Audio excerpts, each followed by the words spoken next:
and welcome to China for what should be the semi-final round, but is the qualification for the men's competition. The other day, the qualification got rained off. We've returned with better weather, and we have over 70 athletes here for you this morning. My name is Matt Groom, and I'm joined by Andrea here in the commentary box. Andrea, look, for people who don't know you, I was going to high-five you in the commentary box. Me too. Tell us about you. What do you do, and who are you? Okay. Hi, everyone. This is Andrea. I'm from Shanghai, China. I am a long-term climber. I would say more than 10 years. And it is great to be here in the commentary box and welcome everybody from all over the world here to Keqiao. And yes, and I'm joining this competition together with my husband, who is a supporting physio for the Yanya, the champion. Yes. Wow. Well, look, I've got so many questions about everything, but let's just quickly go back to the action, because Serato, with a very quick flash of men's one, is done. Do-Hyun Lee as well, he gets it done. And we should just mention that these qualifying boulders are new from the qualifying boulders we had the other day. They've been completely changed, and apparently the setters told me they're harder. Yeah. Although we've just seen 2 flashes, so maybe not. Yes, exactly. I asked some of the setters, they said it would be totally different styles, maybe slightly harder, so let's have a look. So tell me a little bit about your husband and Yanya, because he's currently kind of a physio with her. Yeah. Is Yanya okay, first of all, physically? Yes, she's perfectly in good shape, and she's feeling great. Okay, well that's the important bit out of the way, so that's cool. And then what kind of stuff is he doing with Yanya? Is he kind of just loosening her up, getting her ready for the comp, or is it sort of injury preventative? So I think during a competition or pre-comps, there are a lot of things they will do to, do the joint mobilizations, do some loosening of the muscles to get her in an even better shape. Of course, she's great right now. I don't know. I'm not sure if it's necessary as well. Yeah, it's interesting when you talk about Yanya, isn't it? Because she's just next level. Yes, exactly. We see from yesterday's final. Exactly, yeah, killed it. All right, well, let me explain to you guys watching at home what's happening, because, as I said, this is not a normal semi-final. This is basically a qualifying round, and because of that, we don't have all the usual gadgets and graphics that we would have. So scores are going to be quite tricky to show you. Names are going to be quite tricky to show you. However, you can download the free IFSC app from any app store. That gives you updates on the scoring, so you can keep up with that, and of course we'll update you as well. Now, in a qualification round, there are 2 groups, 5 boulders for each group, and sometimes the boulders are different, and in this case they're fairly similar, as you can see, almost mirrored. So the athletes climb the 5 boulders, and then the scores are sorted out and the groups are combined. So that's the basics. We will try our best, myself and Andrea here in the commentary box, to keep up with all the action, but there's going to be a lot going on. So I would see this a bit like Boulder radio, because we're going to be here for a while, right, Andrea? A little bit longer. I had my water and coffee. Exactly. Andrea probably won't stay the entire time, because the plan is to bring athletes who have climbed up into the commentary box to have a little conversation with us. We might get athletes popping in, and we won't be talking all the time, because this is about 4 hours long, and we're going to lose our voices. Yes. Right, Andrea, can we talk a bit about Chinese climbing while we have this little pause in proceedings? Because you were telling me that there are over 70 gyms in Shanghai. Correct. That's madness. Yes, that's quite a lot of numbers. But of course, the common gyms that we normally go for training will be limited to, 10 or 15. For me personally, there's only 2 to 3 gyms that I often visit because of the logistic and space. Wow, but I can't believe the city is big enough to accommodate 7. I mean, it's a huge city, of course. True.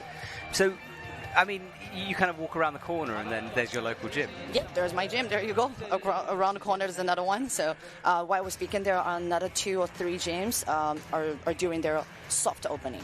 So we're going to see more new gyms pop out. So does that mean that climbing is a fairly big sport in China in terms of its growing? Yes, I would say it is booming a lot. And there's a lot of awareness on social medias about what climbing, what indoor climbing, what indoor bouldering, outdoor climbing, what exactly it is. I think it's a really good trend. Okay. And the athletes themselves within the Chinese team, are they seen as stars yet, or are they coming to that level? Yes, I think they're catching up. And I know, personally, Li Jingyu, who's newly selected to a Chinese team. She's great, and previously, a year ago, she had a really bad finger injury.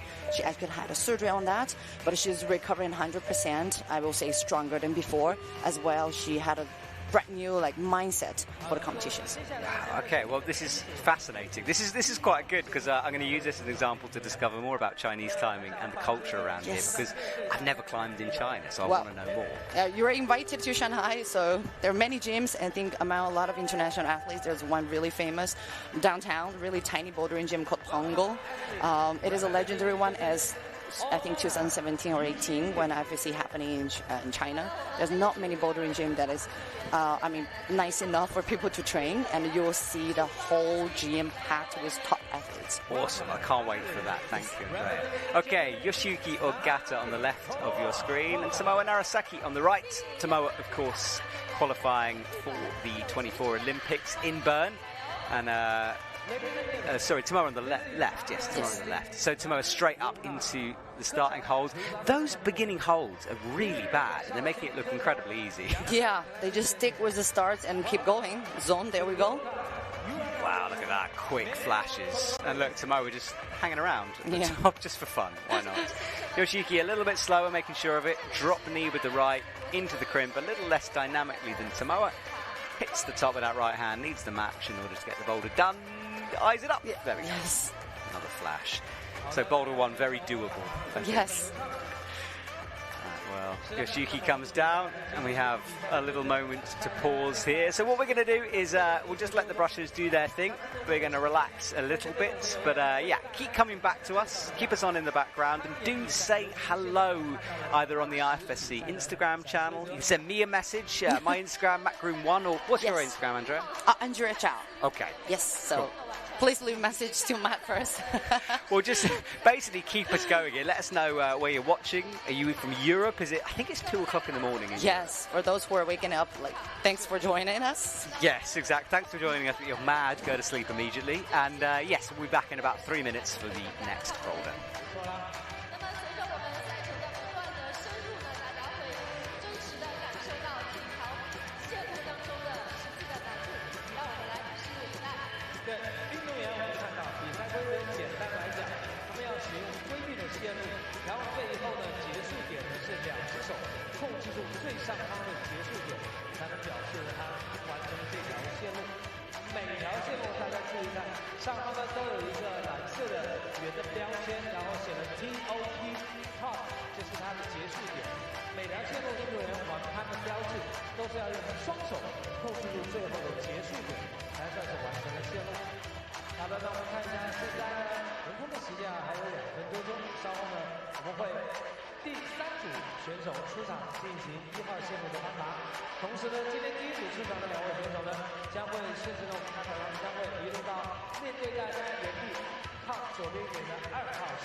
Right, we've got about a minute to go before our next climbers. And thank you, by the way, to everyone who has immediately messaged on Instagram. I can't believe it. There's lots of you watching.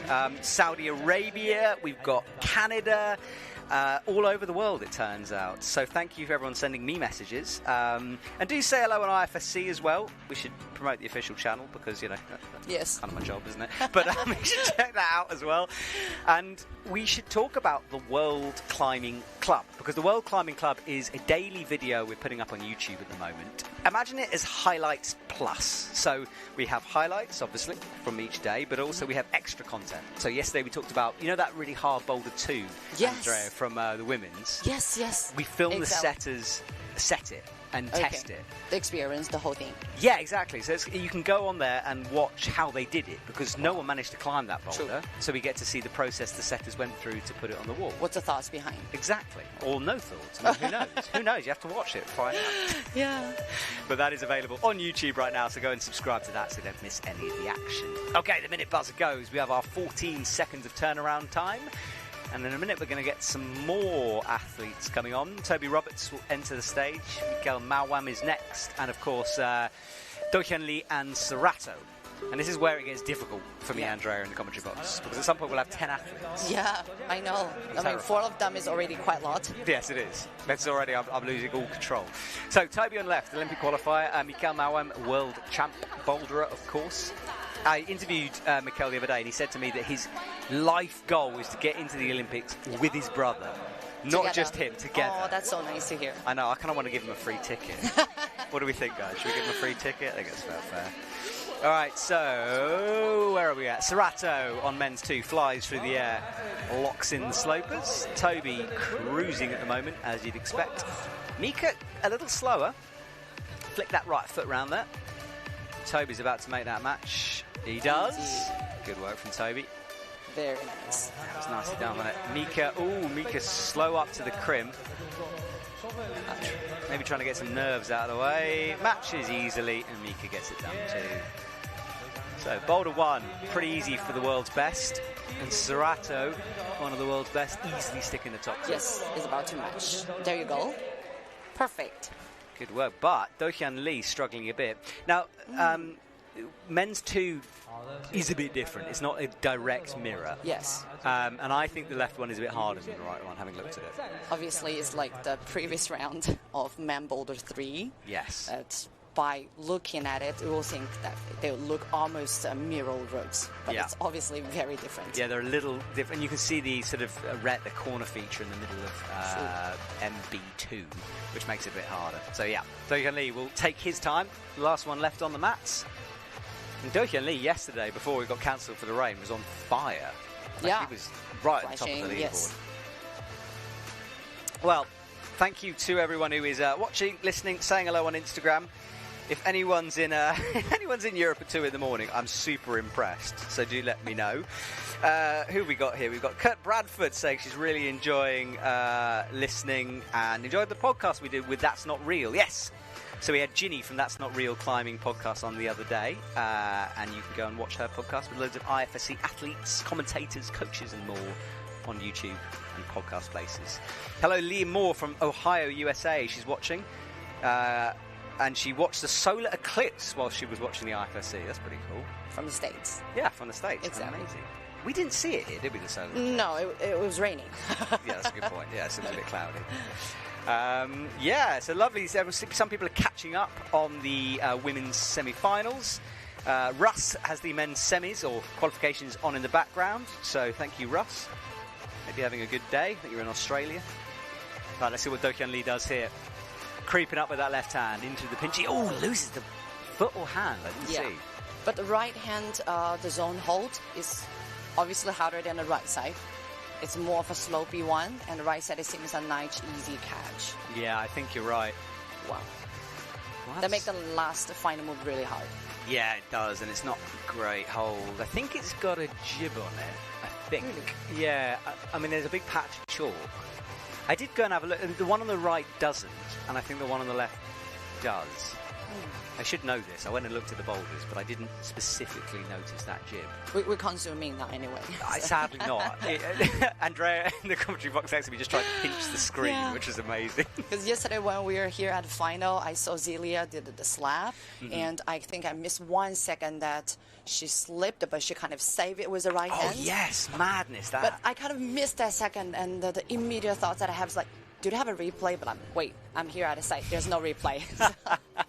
No, unfortunately, the camera actually missed her foot because her foot was very close to the mat, I think. Yes. But we didn't see it. Yeah, well, we see the hand saving, so Yeah. it's a really nice save. It was crazy. And look, we won't give away, we'll try not to give away spoilers from last night because I know Yes. some people haven't watched it, but Oh, that isn't okay. too bad. No, that's not a spoiler. That Oh, was just yeah, a that's move. true. I think we get away with that one. So stay tuned for that Boulder slab. Yes, go watch that. Right, Do-Hyun Lee, watch this right hand again.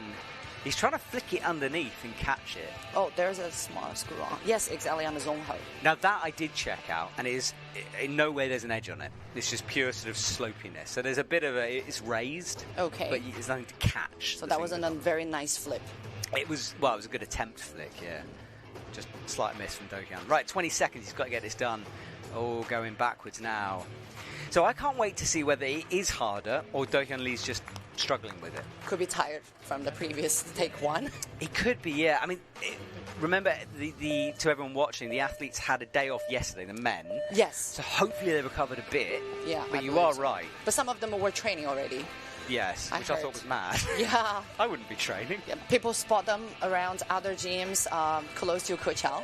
Okay. And say, post on Instagram, like, we saw some other national teams training our local gyms. Wow. I was like, wow, the second take is just the day afterwards, and they're still training. That's pretty cool. All right, next set on. Sam Abazu with the pink towel.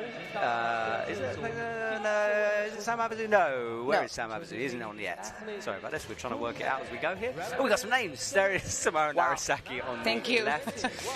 We got Jeongwon Chon in. Meiji. The man with the best tattoos in the business, and Meichi, yeah. I got the order wrong. Yeah, I do fanboy a lot over Jeongwon Chon's tattoos. Yeah. They are brilliant. All right, Jeongwon easily in. So is Meichi getting stood up, pressing. His first move being cruised by some of the world's best. Yoshiuki Ogata leaps, Nice. holds the swing, as does Tomoa on the left. Crosses through, hooks those toes in. And let's see, is this move tricky? Watch the left of your screen. This is where Do-Hyun fell. Ooh, Tomoa fell too, so it is harder, I think. Yeah. And Jeongwon Chon fell as well. First one to slip on that Boulder one. True. It takes a lot of courage to have tattoo all over the forearm, especially for climbers. And, we often scratch here and there. I would like to ask him in the future that does he do like daily makeover for the tattoos? Yeah, I'm just showing Andrea mine, who was also on the forearms. Yeah, and one which I absolutely ruined when I got it. Can you tell me about that? It's pretty good. We'll talk about my tattoos after this round, perhaps. Sure. But yeah, I've got some forearm tattoos as well. You are right. Well, that is Jeongwon and his amazing tattoos. Hits the right hand crimp, sloper to come on the top. Right hand cuts loose, holds it. What a move! Ooh. Now I think that should count. Surely, it must do. No, the judges are. Ooh, the judges. No, the judges actually gave him that score, and then Jeongwon said, "No, it's not." Wow, that's very honest. And then another judge came over because there was confusion. Yeah, that's interesting because I would have kind of given that to Jeongwon. Yeah, but looks stable. I guess maybe it did. I mean, his feet His weren't feet, on yeah, anything. exactly. It was swinging. Maybe he didn't show. He wasn't still enough, perhaps. Yeah. Tomoa flicks and catches this time. Right, one move to go. Oh, Left nice. hand. Gets the toe in. Good Beautiful work. match. Well, we get to stick with Jeongwon Chon. Yeah, I mean, I think maybe my tattoo fanboy overdid my realism for the rules there because maybe that wasn't control. I just wanted to give it to Jeongwon. But he will go again regardless with 2 minutes 16 on the clock. He's definitely confident he's going to catch it in the next goal. I think he should, right? I mean, he was close, and no one else has really struggled with that one, so he's certainly got the ability. And I think humidity today here in Keqiao is 45%. It's a pretty good, I would say. Is that good for here? The day before is really bad. Okay. So I will expect in the friction to be a little bit better. Yeah, yesterday was bright sunshine. Today's overcast, which keeps the temperatures down a bit for sure, because it was hot in the stadium yesterday. Exactly. All right, Jeongwon palming on the right, struggling a bit with these moves. Tiptoes the feet through into the small zone crimp, which is kind of a little bobble, a nubbin on the wall. Hits with the left hand, stands up tall, careful of that black line. You can't cross that with the feet when he is close. Onto the zone. There's the sloper. Come on, Jeongwon, keep it on now. Keep those feet. Come on. He's not comfortable. hits the press. Very nice. They changed it better last minute. Yeah, I think you're right, actually. I think it was, because he was thinking about going over. Matching, yeah. So Zhongwen leaves. Okay, well, minute 14, we're going to have a little break. We'll see you in a minute 14. Any questions as well? Remember, Andrea's husband is Janja Garnbret's physio currently. So, you know, any questions about Janja's secrets, do send it to us. We'll see you in a bit, guys. Sure.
Right, well, we have this little 10-second pause. I've been asked a question on Instagram about why the boulders are split like this and why they're different. Well, there's lots of athletes in a qualification round, and there's too many athletes just to have one set of 5 boulders and have a rotation. It would take all day.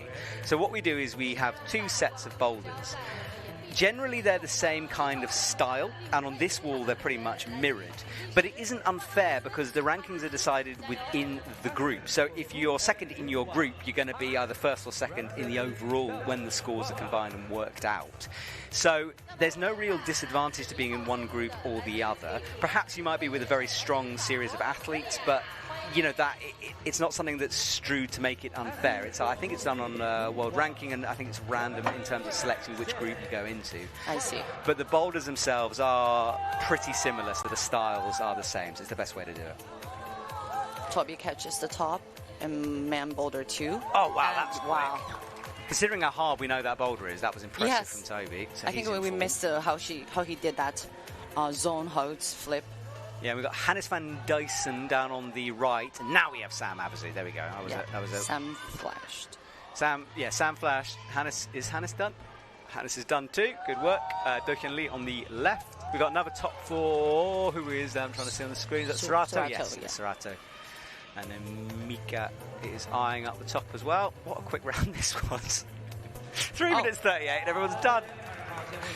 Crazy. That's really fast. That was fast, wasn't it? Well, Do-Hyun looks around the corner, checks out some holds, and once again, Do-Hyun is out there on the mats. I think man boulder 3 right now is the one with the biggest angle in the middle of the stadium. Yeah, it's right in the centre, and you're right, super overhanging there. And it's based that is one of those boulders that is kind of a mirror image. It's just right hand or left hand, depending on which way you go. They'll be slightly different on the hold position, or higher or lower. Yeah, they really look like mirror. Yeah, it's like a Beastmaker board, isn't it? Seeing them like that, it's quite interesting. Do-Hyun will enjoy his moment in the centre of the stage. Stadium currently not too full, but people are filtering in. There's some athletes down at the front watching. I've seen Chloe Collier down at the front. Some people have got up nice and early. I've seen Miho's red hair in the audience. It's easy to be spotted. It is easy to spot, yeah. So it's nice to see the athletes supporting. Toby's dad is down the front. Toby's dad and coach. We've got Josh Larson in the building, USA team coach. I don't know, I'm just shouting out names now. I'm standing outside of the window. I need to sit down. All right, Do-Hyun, let's see what you can do. Up to the overhang. Hits the sloper with the left hand. A little bit of a press and a big drop knee with the right. Into a big right hand pinch, but no. Brutal move, that. Oh, I've just realised that M4 and M3. So right. So the boulder, the can't speak. MA3 and MB3 are different, but MA4 and MB3 are the ones that look mirrored. So that's why we're not seeing someone on the left-hand side of that. Oh, I see. Does that make sense? Look, there you can see. So, yeah. True. They're not the same number mirrored, but they are mirrored boulders. None of that made any sense, but I hope it works. Yeah, because we're pretty restricted with the screen itself, but when we see the whole stadium, we understand the situation. Yes, exactly. Yeah, just to remind people who've just switched on, this is a fairly unique situation, having this qualification as a semi-final. We're not entirely set up with graphics and scores and all that stuff. We have got some names, which is fantastic. Antonin working very hard in the opposite room, putting those names up. He's one of the obsessors. The team who do the media is called Obsess. They're fantastic guys, and they're not running all the cameras here, but they are doing behind-the-scenes stuff. And Antonin, let me just tell you, Andrea, has the best mind in climbing. Wow. Honestly, if I could remove that man's brain and put it into my own, I would be 10 times the commentator I am. Also, maybe the competitors in the games. Yes, exactly. So, yeah, thank you, Antonin, who's putting the names up. Right, Do-Hyun Lee on the overhang now, slaps with the left hand on the slope, but upgrades that left hand a little bit. And he needs this move. It's a big poppy move up, but no, he just can't get that. That right hand pinch is a nasty one with that zone hold.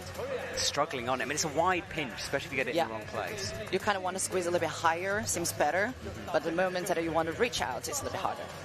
Agreed. So, 14 seconds to go. We'll have a look at the replays. We'll stop talking. I'll check Instagram so you can send us some questions. We'll see you in a sec. 确实是这样，就没错啊，就是你会看到，当他做不完一个动作的时候，他会重新处理，对吧？或者重新改变我们的动作的细节，甚至是休息一下再试一次。你唯独看不到他会因为情绪做一些，对吧？比方说我好害怕啊，好难过啊，好生气啊，好后悔，没有。 Okay, the buzzer goes. Let's shout some people out. Marek is watching from Germany. Unbelievable. They're fueled by many coffees, as you would be. I think it's 2 in the morning there, so fair play. Adrian Lekastan is from North Carolina, United States. They're watching. Very excited about the 20-man format for finals. Yes, I think it is going to be sick. I agree with you. We did it in Korea last year because of the weather there, and I actually thought it was a really good way of doing it. I enjoyed it. So it's a long final, and people get to have more snacks around. Exactly, we get to see more climbing, which has got to be good. So yes, absolutely. People watching from China, Alfie Chen is, from Taiwan is watching, and he's shouting out the Ganming Shu Gym where he goes to. Fair play. Thank you very much for that, Alfie. Right, back to the climbing, and we've got new here. We've got Colin Duffy on the right-hand side, and Nikolai Uznik from Austria on the left of MB1. We've got Yoshiuki getting involved in MA3. Samoa on MB3. Let's see if he can figure out that move. My favourite tattoo man, Zhongwon Chun, is back in action after that battle on Boulder 1. It's a quick send for Colin in the MA1 as well for Nicholas. Yeah, it's very doable, that Boulder, isn't it? Oh, look at this, though, from Samoa on the right, fighting with that big pinch. Oh, spins down to the ground. That move is brutal. Well, 4 athletes still out. Meiji on the right. And Zhongwon approaches, trying to read this boulder. I think that's the first couple of moves that's getting him at the moment. Everyone's sort of resting and waiting. Okay. Yoshiuki pulls on, hits the big pinches, upgrades the hand, gets a knee bar in. I hadn't seen that before. Wow. Is that a knee bar stack? No, it's not. I love a knee bar stack. Like that? It's my favourite move. Really? Yeah. It's really rare to see in the comps. Yes, it is. But when you see it, I have a smile. Come on, and Yoshiuki. One move away now. Big move to the top, though. Slopey on top of that volume. Hits it with the right hand. He's going to get up. He's trying to get another knee in. Wow. That's a scary knee bar that high. But he's in control. He's got the match. Judges said yes. I'm so glad he didn't get the knee. Do-Hyun as well. And Meich is one move away. Got to match it, though. Oh, he can't. Spinning down back to the mats. 2 minutes to go. We are left with just 2 athletes on.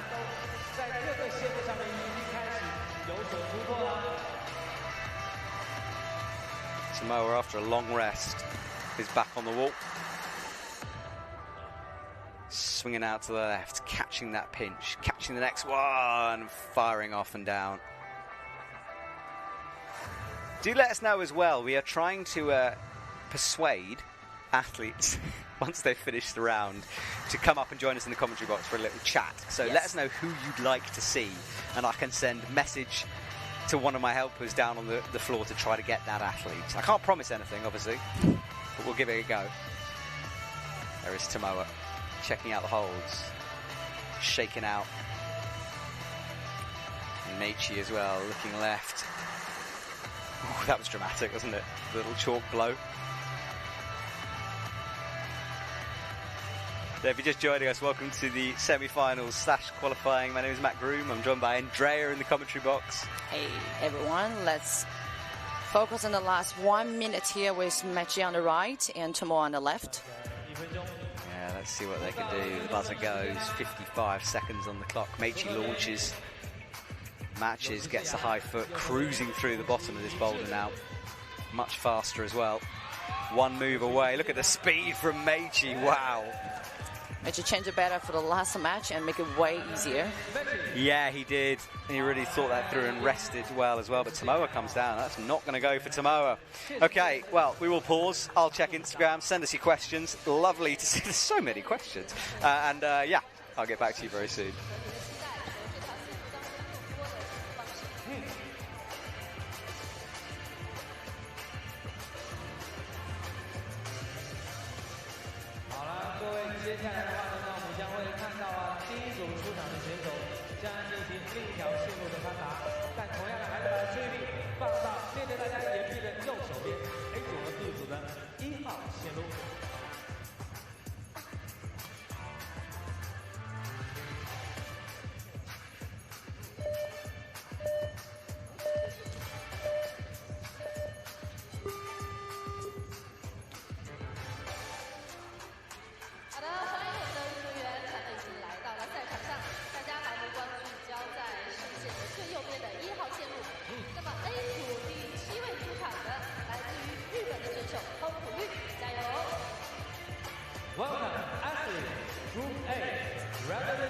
Right, Do-Hyun Lee is back.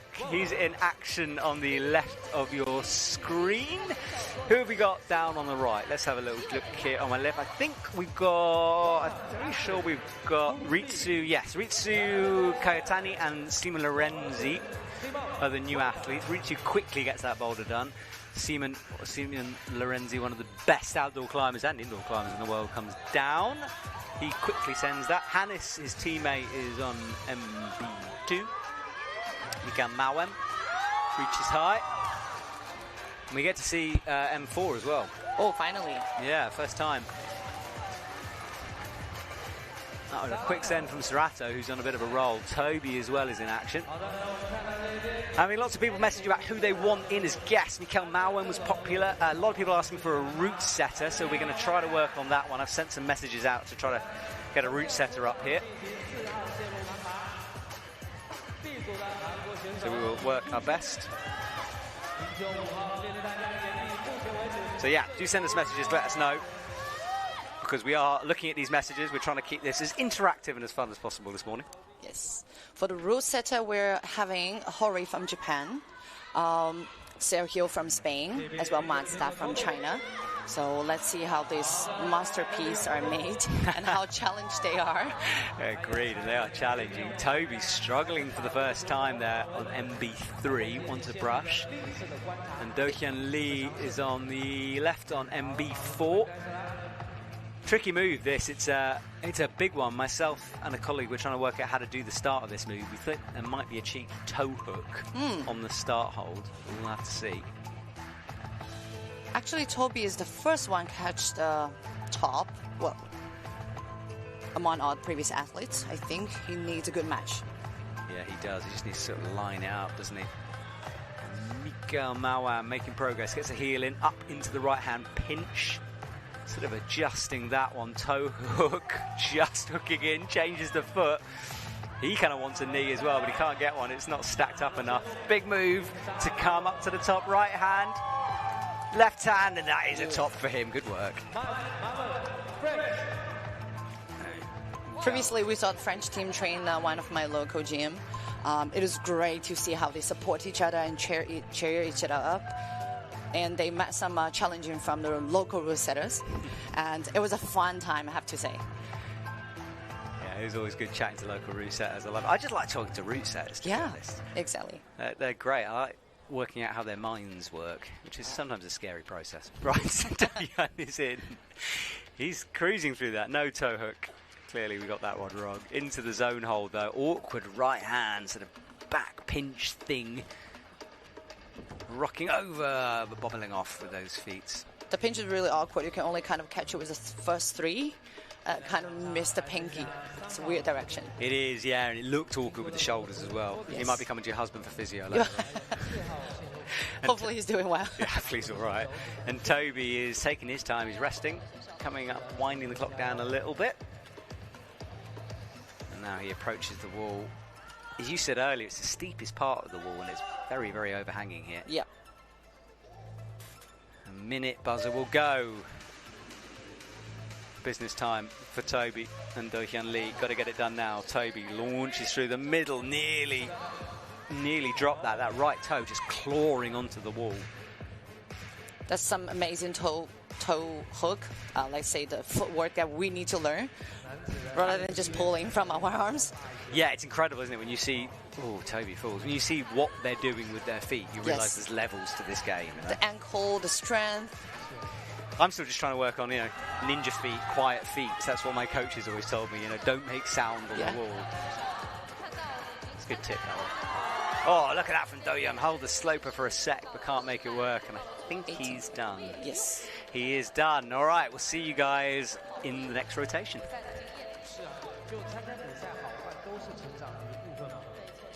好的，来我们来看一下这一轮的判断时间到，接下来呢，我们看到将会看到今天第一组出场的两位选手将进行最后一条胜负的攀爬。与此同时呢，还是把注意力放到面对大家眼壁的右手边，看一下接下来出场的运动员。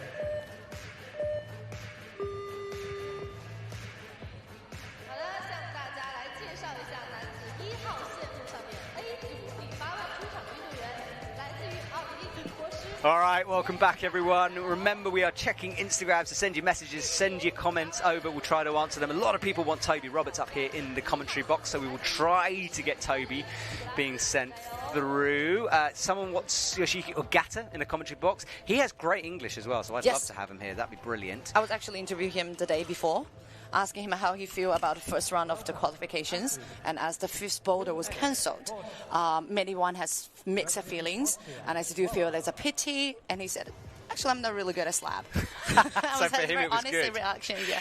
Well, this is the qualification round. We're broadcasting it throughout the world, so thank you so much for joining myself and Andrea here this morning. 2 new athletes down at the end, which means I have to look at my list and try to work out who. Yes, Jan-Luca Posch is on M1, and he is joined by Nicolas Collin from Belgium. Who else we got? We've got Colin Duffy swinging around. Remember, we don't have names. I'm trying to spot bib numbers and people on very small screens here. Nikolai Uznik. Yes. He just fell. Oh, Jongwon has a big slip. Oh, someone's going up for that's Tomoa for the last move in boulder number 4. Good spot, yeah. This is where Do-Hyun Lee struggled, but Tomoa, as you'd expect from Tomoa Narasaki, cruising it. Oh, big fall, though, from Yoshiuki. Tomoa spins down. Nikolai Uznik cleans up the boulder on the right. Team Austria with a big team here. I can start to hear more and more audience coming in. They're clapping and cheering up for the athletes here at Keqiao. Yeah, exactly. It's nice to see the units coming in. Someone's asking me about Jongwon Chon, saying that maybe he's not quite the same as he was this year. Well, okay, 2 things. Number one, this is his first competition. This is the beginning of the year. Exactly. So we don't know how Jongwon is doing. He might be on absolute form. These boulders just don't suit him. Because I think people forget sometimes that, like, for example, if you give me a big coordination style boulder, I'm going to fall on my face immediately. Me too. Yeah. Join you. It just doesn't suit me, so perhaps it's not the style. But hopefully that answers your questions, Judy. Thank you very much.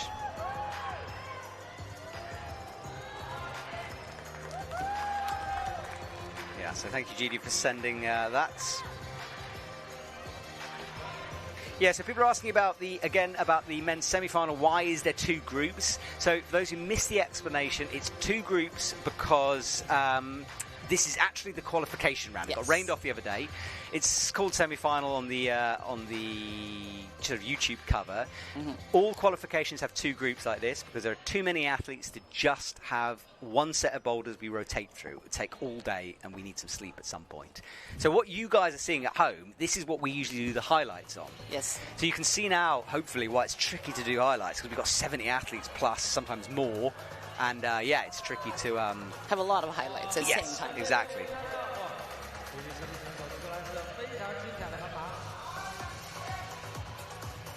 So yeah, hopefully that answers your questions. I'm trying to answer as many as I can.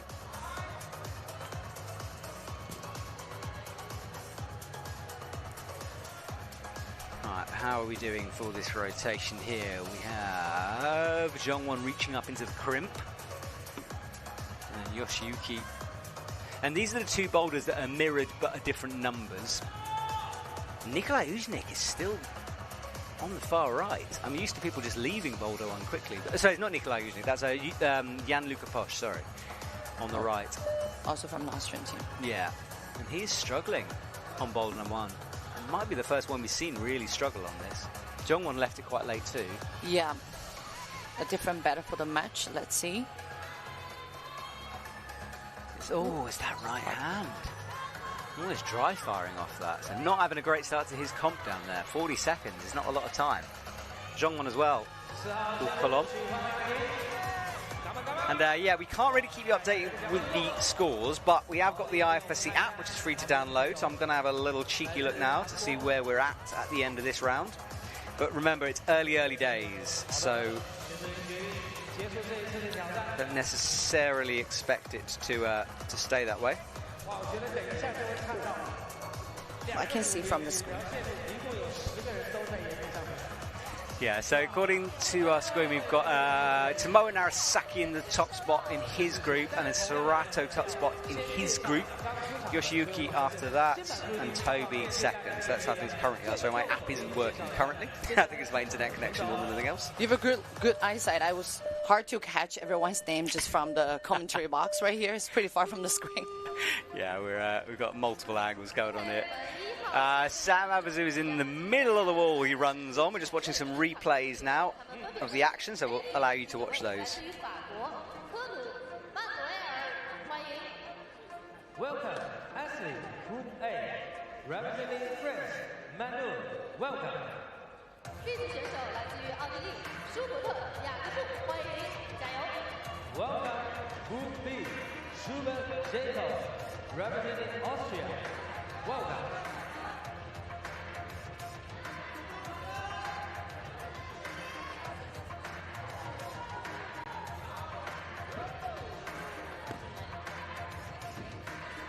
So we get to see the slab now down on the left, and this is the area that caused all the problems. You can see the issue actually. The roof that was built, the temporary roof, doesn't really cover the slab. So that was the problem during the qualifications the other day. Luckily it's not raining. And this is Do-Hyun Lee on the slab, and who is that next to him? Is that Mechi? No, next to Serato. Serato, yes. So Serato getting a quick top, and that will do wonders for his score. He's already on the top spot, and that will keep him in the top spot with a very quick flash, as does Do-Hyun Lee on the left as well. Is that exactly the same boulder slab? Yeah, it's identical, that one. Just sort of, yeah, it's identical. Well, no, not the same. From the last round, like last qualification. I don't know. I think they changed. I think it's a whole new set of boulders because they didn't want to make it unfair. Sam Abazu is in the middle. Mikkel Mawam on the left. Is that Hannes van Dyson? I'm trying to see. Very small screen. Nope, Simon Lorenzi. Yes. There we go. Yeah, just to let you know at home, guys, we are looking at a small screen with lots of athletes. We're doing our best not to call people the wrong name. And then on the slab down at the end, we've got Manu Cordu, he's gone back in hairstyles. He's rewound the clock. He's got the leopard print thing. Exactly. That's really cool, and it's really shiny when he walks around the stadium. Shiny, that's the best way to describe a hairstyle. I was trying to figure out if he is cut or shaved in this, pattern, Yes. or it was dyed color. I think it's a dyed color. I think so too, yeah. But I remember interviewing him years ago with the same hairstyle. Oh, really? And this is embarrassing, but I didn't know who he was. So I went onto the mats during a competition and sort of stuck a microphone into his face and wasn't aware of who Manu Cornu was. I have now obviously learned, but at the time you must have thought I was very rude. But it was good fun. I climbed with him for a while. Really? Yeah. That's a as well, blast. the French team was training at a local gym called Acme 189. He mentioned that there's a little bit of biceps or elbow discomfort that he will see how he feels. Otherwise, he will reach out to my husband as well. And he actually did pretty well after the warm-up. So it's very common for a lot of athletes during such a long winter training session. They put a lot of efforts, and there might be some small injury accumulating, or maybe just too excited with the bouldering. I like that, yeah. Over-enthusiasm causing injuries. That's brilliant. Okay, Mika Mauam spins down. Sam Avizu having issues on MB3. Now, no spoilers, but his sister last night, wow. Just that's all. I'm not spoiling it. I'm just saying wow. That's all I'm saying. Exactly. Wow is not spoiling anything. True. But do go and watch the women's finals if you haven't seen it. It was a special one. All right, Sam Avizu up to the pinch, adjusts the hand, trying to get to the narrow and best part of it. Oh, but spins down. That's a no-go for him. Sima Lorenzi bumps up with the right hand, hits the left foot, reaches out left to the sloper. Hits the flick. Good work. Very good. With the right leg flag, a match soon in the last hole. Let's see.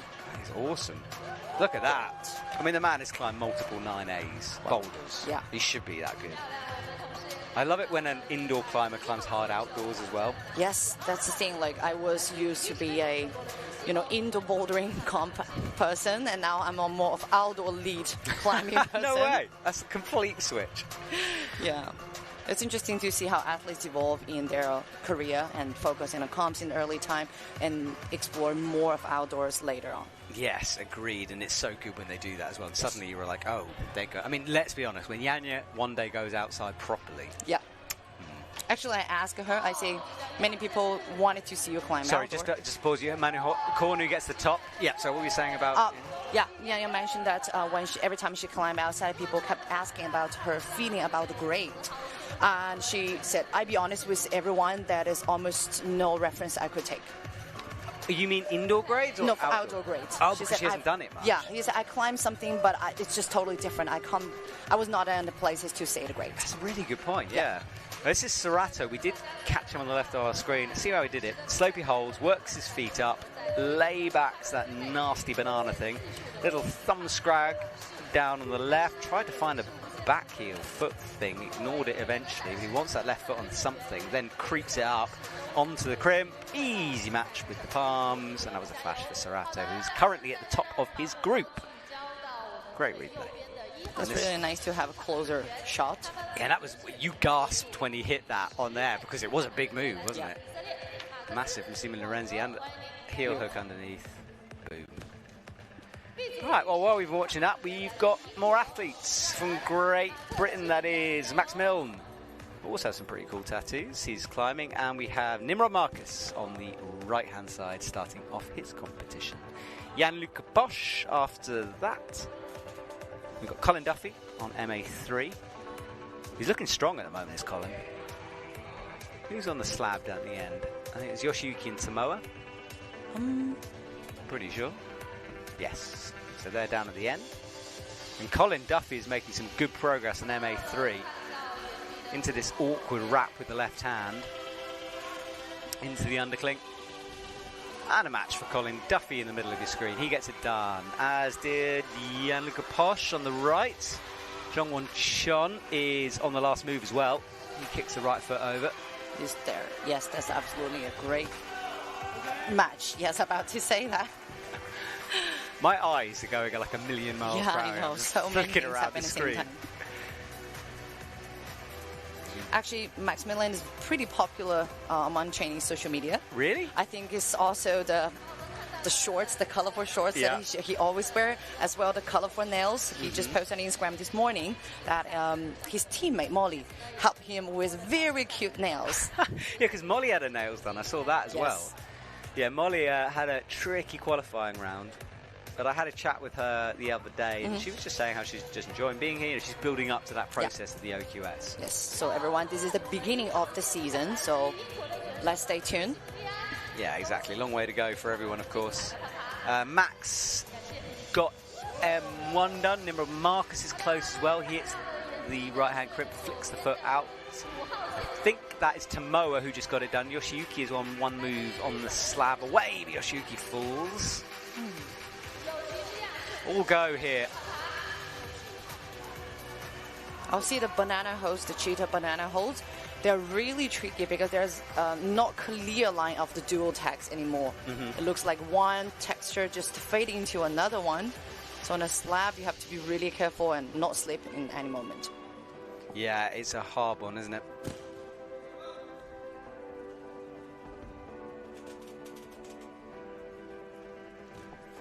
All right, 2 minutes left on the clock. You can remember, join in this interactive quali/semi-final. Send us some messages on Instagram and we'll try to answer your questions. And we are trying to get athletes as well. I've been told that the route setter we were trying to get in is exhausted, which is fair enough because he's been up all night. So we'll try to get him later, but right now I think he's having some sleep because they have literally been up setting this all night. Hello, Scott Ducan from Brisbane, Australia. He's watching. Awesome to have you joining us as well.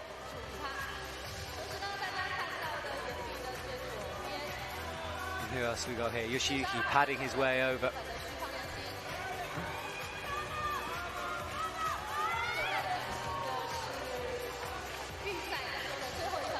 Nicholas was really close for man Boulder 3. And that right hand pinch on the last second hold is definitely not easy. And to swing on the body out to catch the final holds, okay. Nicholas decided to give up on this one. Yeah, Nicholas is done. Still 1 minute left. We have three athletes here on the screen. Yeah, and only 50 seconds to go now. Meichi is in the middle. Standing on that mat. The athletes use that just to make sure their feet is clean and Meichi dry. is a fairly tall athlete. Meichi is tall, yeah, exactly. Really tall. He must be one of the tallest. It's funny that climbers aren't generally that tall. Yeah. You know, it's kind of like... For both female and male athletes, yeah, exactly. Is there any golden height? I don't know. That's a good question. Someone should measure... I'm sure someone's done a study on it somewhere. They must have done. That is always the thing that people discuss, like arm expand and how tall you are, what is minus or plus. That will be really interesting to see that. Absolutely, yeah.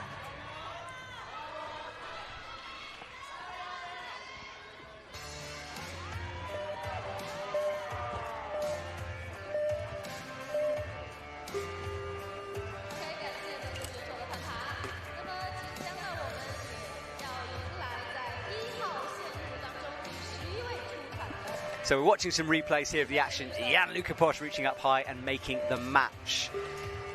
Wow, that's mixed millions here. Yeah, Max. There's a replay, I believe so, yes. Yeah, Max slapping the top, getting a heel hook and hitting the match. Beautiful. Now, for people watching this, you can join in. It's a bit interactive here this morning. On Instagram, the IFSC is starting a channel where you can ask us questions. You can send us questions on our own Instagrams. We're trying to find special guests to bring into the commentary box, route setters, athletes, maybe some coaches, who knows. But you can join in and enjoy this amazing morning of climbing with us. Yes, see you. 4 minutes 27 on this rotation as we go through. Next set of athletes are ready. Let's have a little look. Who is that? Toby down on the far left. Mikael Mawam on the slab as well, on the far left of your screen. Jack McDougall, that's the name, and he's on the right-hand side. And Edvard Gruvitz as well from Latvia. And the red T-shirt on the right. Travels by himself. He's kind of the only man in that team. As well, a very tall athlete. He is, you're right. Super tall. Super, super tall, and great to have him on the circuit. Strong man as well. Really good climber. So here Manu on boulder number 2 just catch the zone hold and gonna move to the left hand. Let's see how he's gonna do.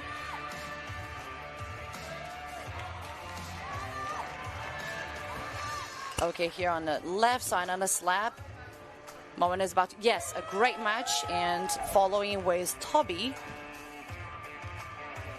Yeah, Toby's one away, isn't he? There you go. A match for Toby. So that's Toby's comp done. And I did also speak to his dad about trying to bring Toby up. So I'm hoping that Toby will be joining us soon. His dad said yes, depending on Toby's mood, which is fair enough. But Toby's done well. I think he's in a good mood. Yeah, I hope so. Fingers crossed for that. Let's have him around. People are asking me about the stadium we're in. Is it temporary or not? No, this is a purpose-built stadium. And it's pretty, apart from the roof issues, it's very good. We have a full bouldering wall, a 4-lane speed wall on the right, a massive lead wall on the left. Great indoor facilities for training. Yes. I don't know if I should tell people this, but I'm definitely having a couple of sessions on the isolation warm-up wall inside. It's brilliant to climb on. Is it a big isolation area in It's experience? huge. It is, right? Yeah. There's 2 boulder walls. There's a massive lead wall, which someone's using, obviously. Speed wall as well. Yeah. But it's a good place for the athletes to warm up. I see some athletes post on Instagram of their experience in the isolation area. I got confused at once because I thought this is an opening gym with, no roof, but that is the isolation area. Very nice with a roof on. Everyone's warm up. Okay. Yes, exactly.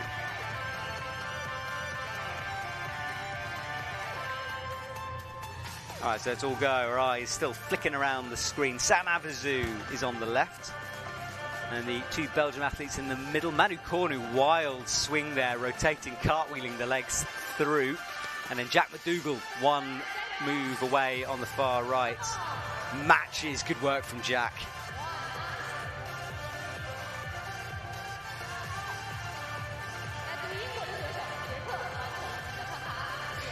People are asking about you, Andrea. Where can they find us? Could you let us know your Instagram so people can find you? Okay, so my Instagram is Andrea ANDREA _CHAO Chao _ So I will post a selfie later with Matt, and once Matt reposts that, you guys can find me. Thank you very much. Yeah, people want to know, so that's how you can find Andrea, who is joining me here in the commentary box. Her husband is Yanya's physio, and Andrea is... Well, what is your job description generally? You're a live streamer, you're a blogger, you've got me on a live thing the other day. This is actually the first time that I did a live stream ever. This is for IFSC.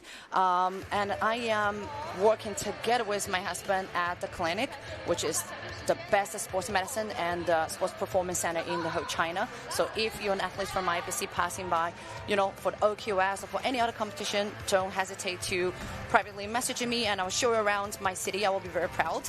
We have good cafes and I know, a lot of bouldering gyms. And I'm working as a translator for my husband and other colleagues because we have like 10 physios in-house, and they're mostly from Europe. Actually, we're newly having 1 American physio as well, so we do the translation for Chinese patients who have trouble to, understand the medical terms. There we go. Thank you so much, Andrea, and it's great to have you representing the local community as well here in the commentary box. I appreciate it. Thank you so much. Right. Well, while we were doing that, Edvard, I think, got it done on the right. We've got 10 seconds to go. Everyone else is leaving. Hannes van Dyson leaves. Lorenzi goes. Manu Cornu didn't get it done. That's unfortunate for him. Let's see a replay again. Oh, this is the slab. So Toby working his feet up. And that is Toby's last couple of moves. Almost absolutely in sync there. Look at that, stretching up with the left palm, matches with the thumbs. Good work, stable performance. And yes, for the many people asking for Toby, we are trying to get him into the commentary box, okay? We're doing our best. He's out there somewhere.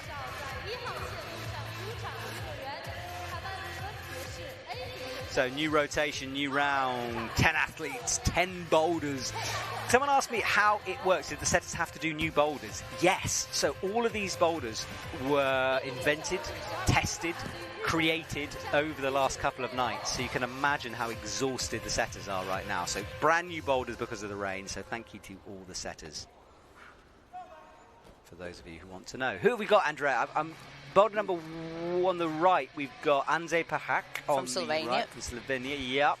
And then joining him is Yuji Inui on the other boulder from Japan. Okay, he just flashed it and he flashed it walked away. He's gone, yes. So I don't know why I said his name. But next to him is Nimrod Marcus and Max Milne. Who is that next to Max Milne? It's Jan Nukaposh, I think. Yes. From Austrian team. Yes, so my eyesight clearly terrible. We've got Meiichi Narasaki just topping out on the far left. Zhongwon, though, fell on that slab. It's great when the athletes do a boulder quickly because then I can focus on less people. Yes, I was super busy. Everyone's moving on the screen.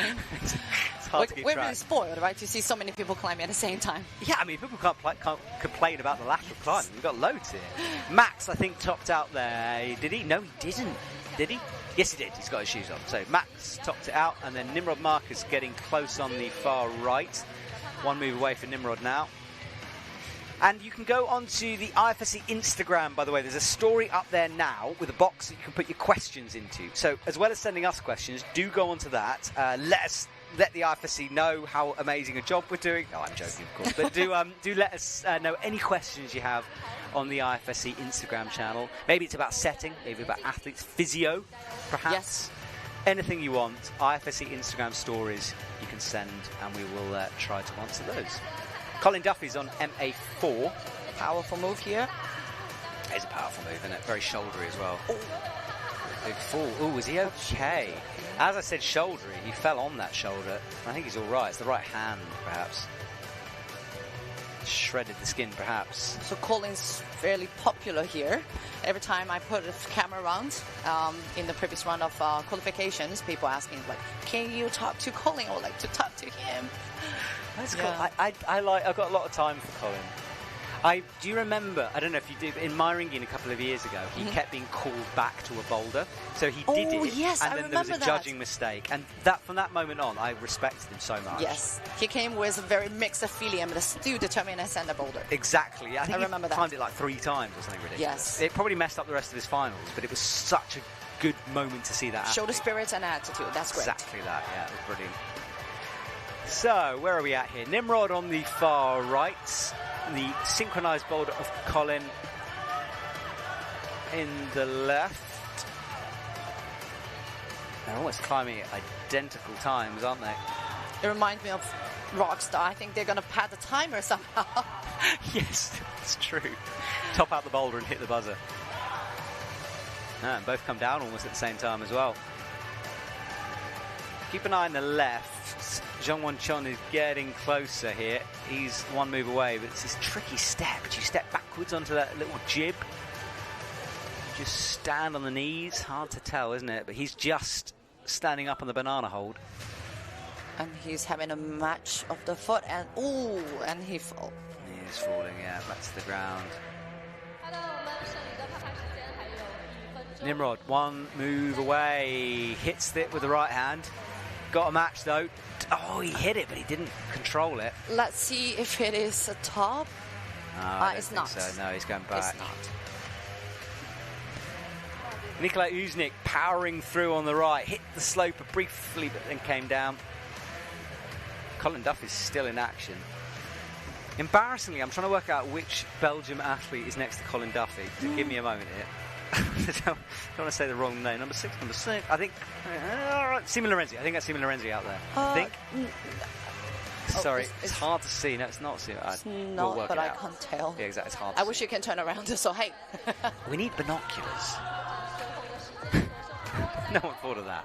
Yeah. I didn't think of that. Colin is close. Look at this. 7 seconds to go, and he's a move away. Come on, Colin. Massive effort required. 2. He's going to get timed out. No. Oh. Pity. That is it. Right, we're going to pause for a second. We'll be back in a sec. Keep sending those questions. IFSC Instagram stories, our stories, whatever you want. Say hello.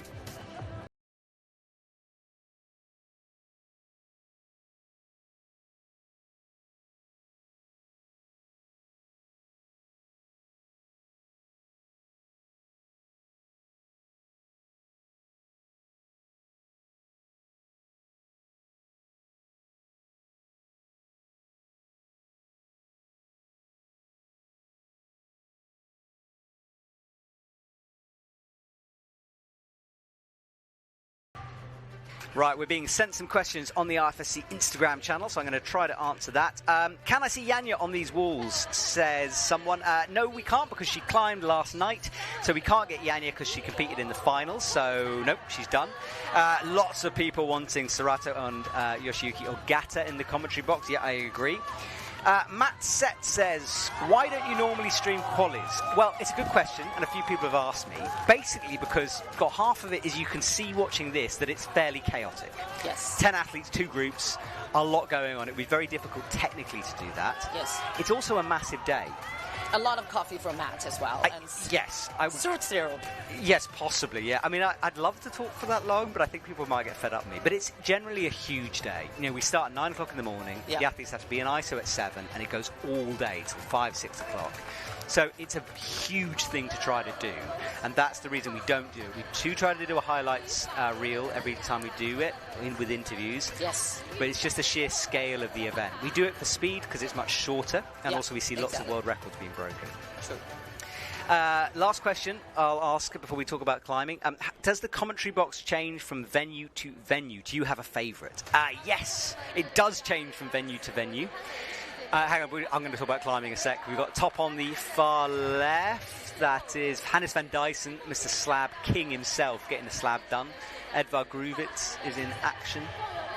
So yes, the commentary box changes a lot. I don't have any control over it. I like a commentary box where I can see the wall, because although we talk about the TV screen, I like to see the wall because it's the atmosphere. I like to have the crowd there, and for me that's really important. Occasionally I get shoved in a room in the middle of nowhere or behind the wall. Really? That's always particularly sad, yeah. Behind the wall? Yeah, Chamonix one year I was behind the wall, so I could hear the crowd but not see the crowd. Oh, like you were almost in isolation. I could see isolation, literally, yeah. So that was quite cool. But yeah, for me, obviously, sound is important, which is why I get put into rooms sometimes. Yeah. But I love to sense the atmosphere. So I'll answer more questions. Do keep sending them in, please. If you can. All right, it's Jack McDougall. He's sideways on the wall. Flicks the hand underneath from Great Britain. Eyes the top hold up. Hits it with the left. Swings out, but no, falls down. Actually, I start to notice there are more and more athletes coming to the comp with actual glasses. That's a question that I had, because I'm nearsighted, but I'm using contact lens. Yeah, some of them do, you are right. Like Chloe, for example, does that. Yeah, I don't know. I think it's just a choice. But I guess it doesn't get in the way. That's true, that's true. Look at, in the middle, by the way, we haven't really talked about Mr. Jakob Schubert, who I have a huge amount of respect for. I try not to have favourites, but he is one of my favourites. Yeah, he's just a dude. Love him. But yeah, he's a qualifier. What a performance he had. I mean, what year last year? Double world champion. Definitely. 9A Boulder. Yes. 9C route. Unbelievable year. And Olympic qualification. Yes, exactly. Representing the, I'm not sure should I say the older generation, because it's really happy for my husband and us. Like, we've been in the circuit for long enough and seeing athletes being here long enough and still making it represent. Yeah, I like it. I mean, look, he's in his 30s. I'm in my 30s. For me, seeing someone who's still absolutely crushing the scene, it's inspiring. It is inspiring. True. Yeah. I completely agree. Manu Cornu is wrestling with the red volume, eyeing up the last hold. Hits it with the left, big spin off though, and down. He didn't choose to mash on higher part of the volume, but kept going for the last one. That's a very big move. It is indeed, and Jack McDougall drills the feet in, reaches up high with the left hand. Working his way through here, spots the top, eyes it up, hits it with the left hand, good work from him. Oh no, that is a miss of a match. That's so close. And I don't think he had time. So yes, 8 seconds left. So everyone is off the mat and we're waiting for this next round. Yeah, we rotate through. I am getting word, by the way, that a certain Yoshiuki Ogata might be on his way up. Just to tease you guys a little bit, Yoshiuki is around. This is a replay of Manu Cornu wrestling with the red, wrapping the arm around. Let's see what he did here. Trying to get a knee in, can't do it. Drop that left leg down, slapping, palming, undercling. Oh, he really wants a knee, didn't he? Hit the left hand and spun off and down. Yes, so stay tuned. Yoshiuki Ogata might be on his way. We'll watch some replays, have a brief pause.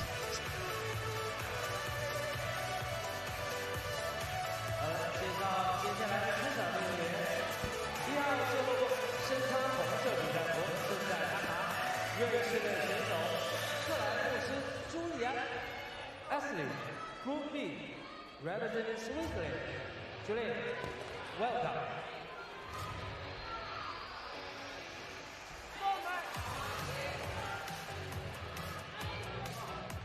那么 A 组的选手第14位出场，来到1号线路的是来自于以色列的选手莱文·加拉，欢迎。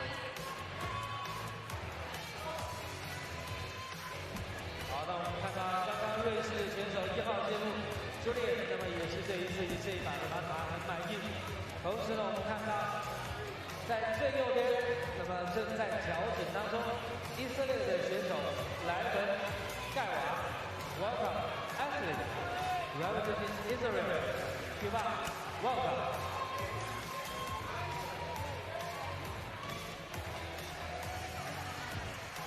到5号线路当中，来自于美国的达菲·科林和来自于奥地利的选手乌兹比克尼古拉也来到了子看时预赛的最后一条线路，加油！ Athlete, come on.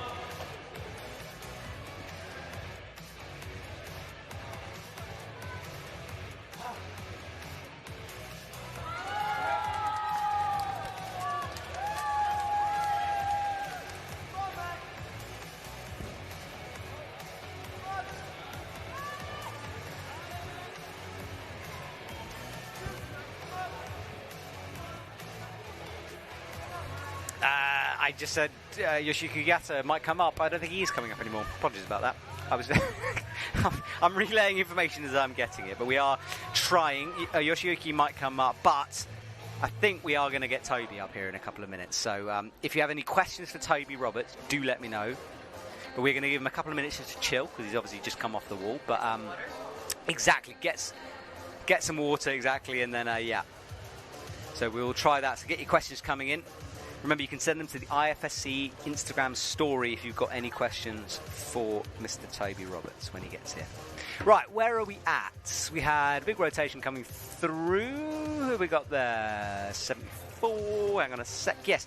Gev 11 is on, and we should mention that Gianluca Soda should have been climbing before, but he got an injury, I think today or yesterday. Yes. Which is such a shame for him because he was injured last year as well. So My husband was checking on him. I Oh, saw. really? Can you tell us where in the body the injury is? It was knee injury. It was a knee injury, okay. Because he did really well in Blockmaster and got a number 2.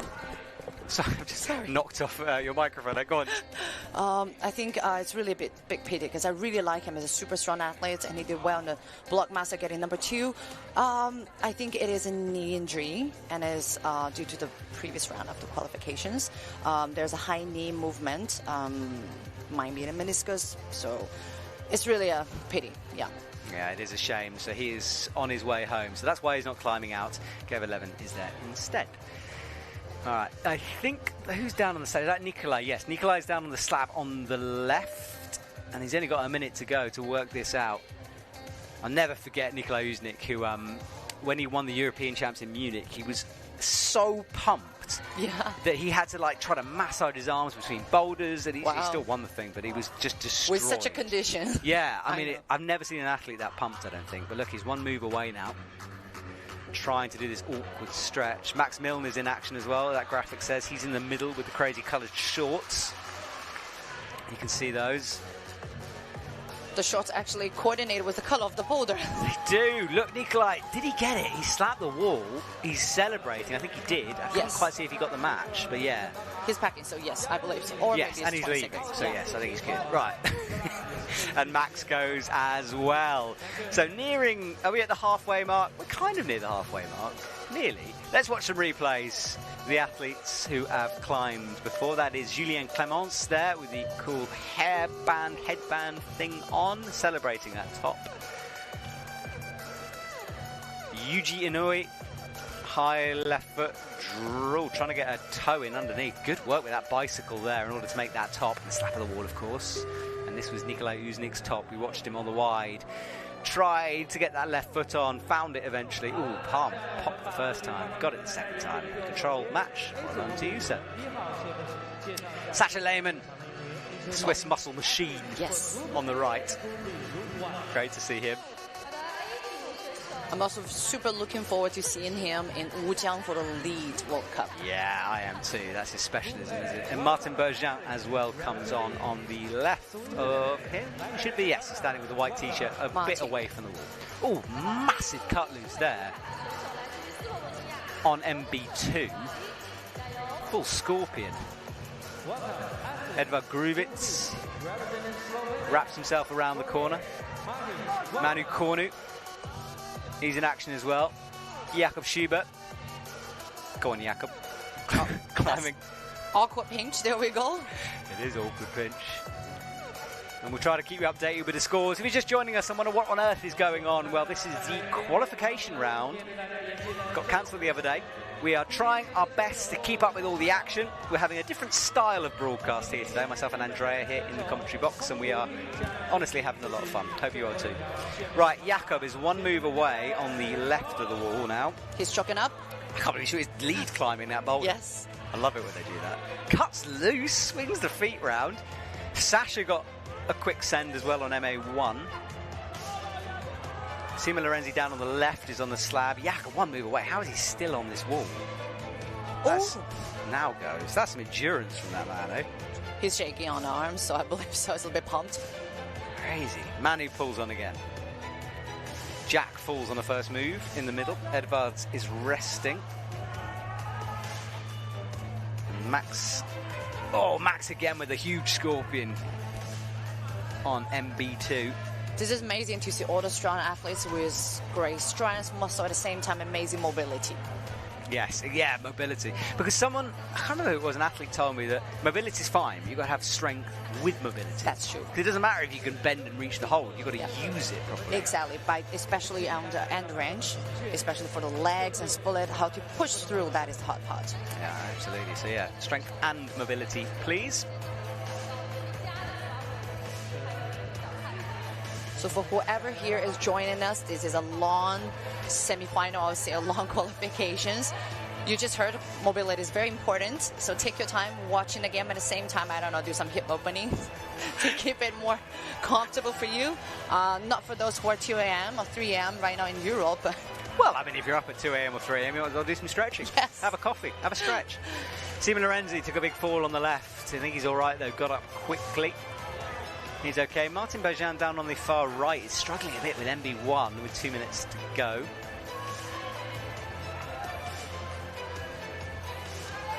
Max Klistrel as well is resting. Edvard Gruvitz resting. Lots of resting going on right now.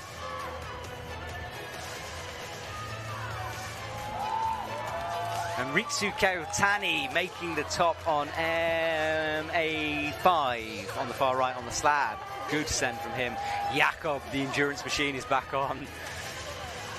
He was on that boulder for such a long time, the previous go. If I recall right, Jakob is the only one right now with the chalk back.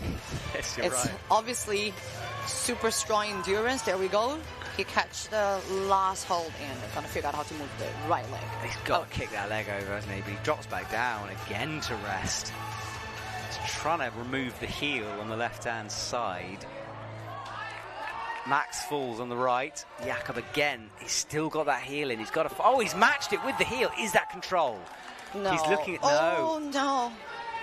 I think judges waved hands. Yeah, that's a close call, isn't it? It's a very interesting battle. I wonder if someone might appeal that one. I mean, he was a bit wobbly. Yeah.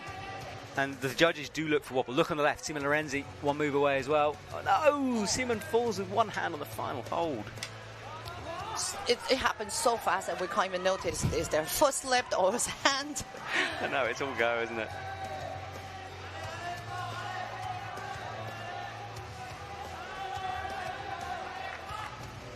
Keep your questions coming. We are getting lots and lots of questions coming through in the IFSC channel. Someone's asking, are the climbs individually assessed for difficulty levels?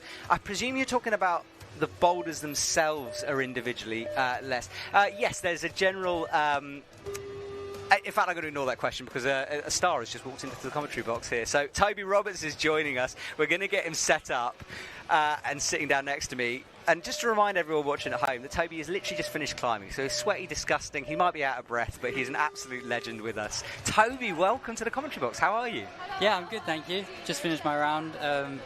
Never really done any of this like commentary thing before, so it's all right. Today's a very different style of commentary. We're playing fast and loose with this one. Yeah, very different style of comp as well. Yeah, very different, exactly. Well, tell me about your round that you just had.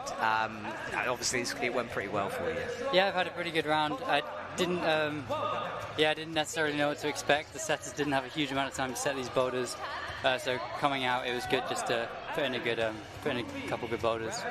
Well, it's great to see you. We've got some questions coming through on the IFSC Instagram story. Yeah. The first one's saying, are you peaking now, or are you still in training phase for the Olympics? Well, I've trained really hard during the winter. I wouldn't necessarily say that I'm peaking right now, but I'm in good shape. I've trained hard. I just really like competing at all the competitions, so I'm going to try and do as many comps as I can before the Olympics because I just really enjoy it. Oh, so that's your plan? You're going to do as many, but you're not going to take some off? I think I'll skip the one directly before, which I think is Briançon, because it's really close. But yeah, I just really enjoy competing out on the mat, so do as much as possible. That's so cool. Tell us a bit about you as well, because like I say this all the time on the broadcast, but I've known you since you were like 11, I think. You know, you were climbing incredible grades then. How did you make that transition from rock climbing into indoor climbing? Well, I've never really been a rock climber or an indoor climber. I've always sort of done both. Ever since I was a kid, I've climbed outside on the rocks. Since I've got really heavily into competitions, the rock's taken a bit of a back seat so I can fully focus on training. But I really enjoy both of them, and I actually find they complement each other.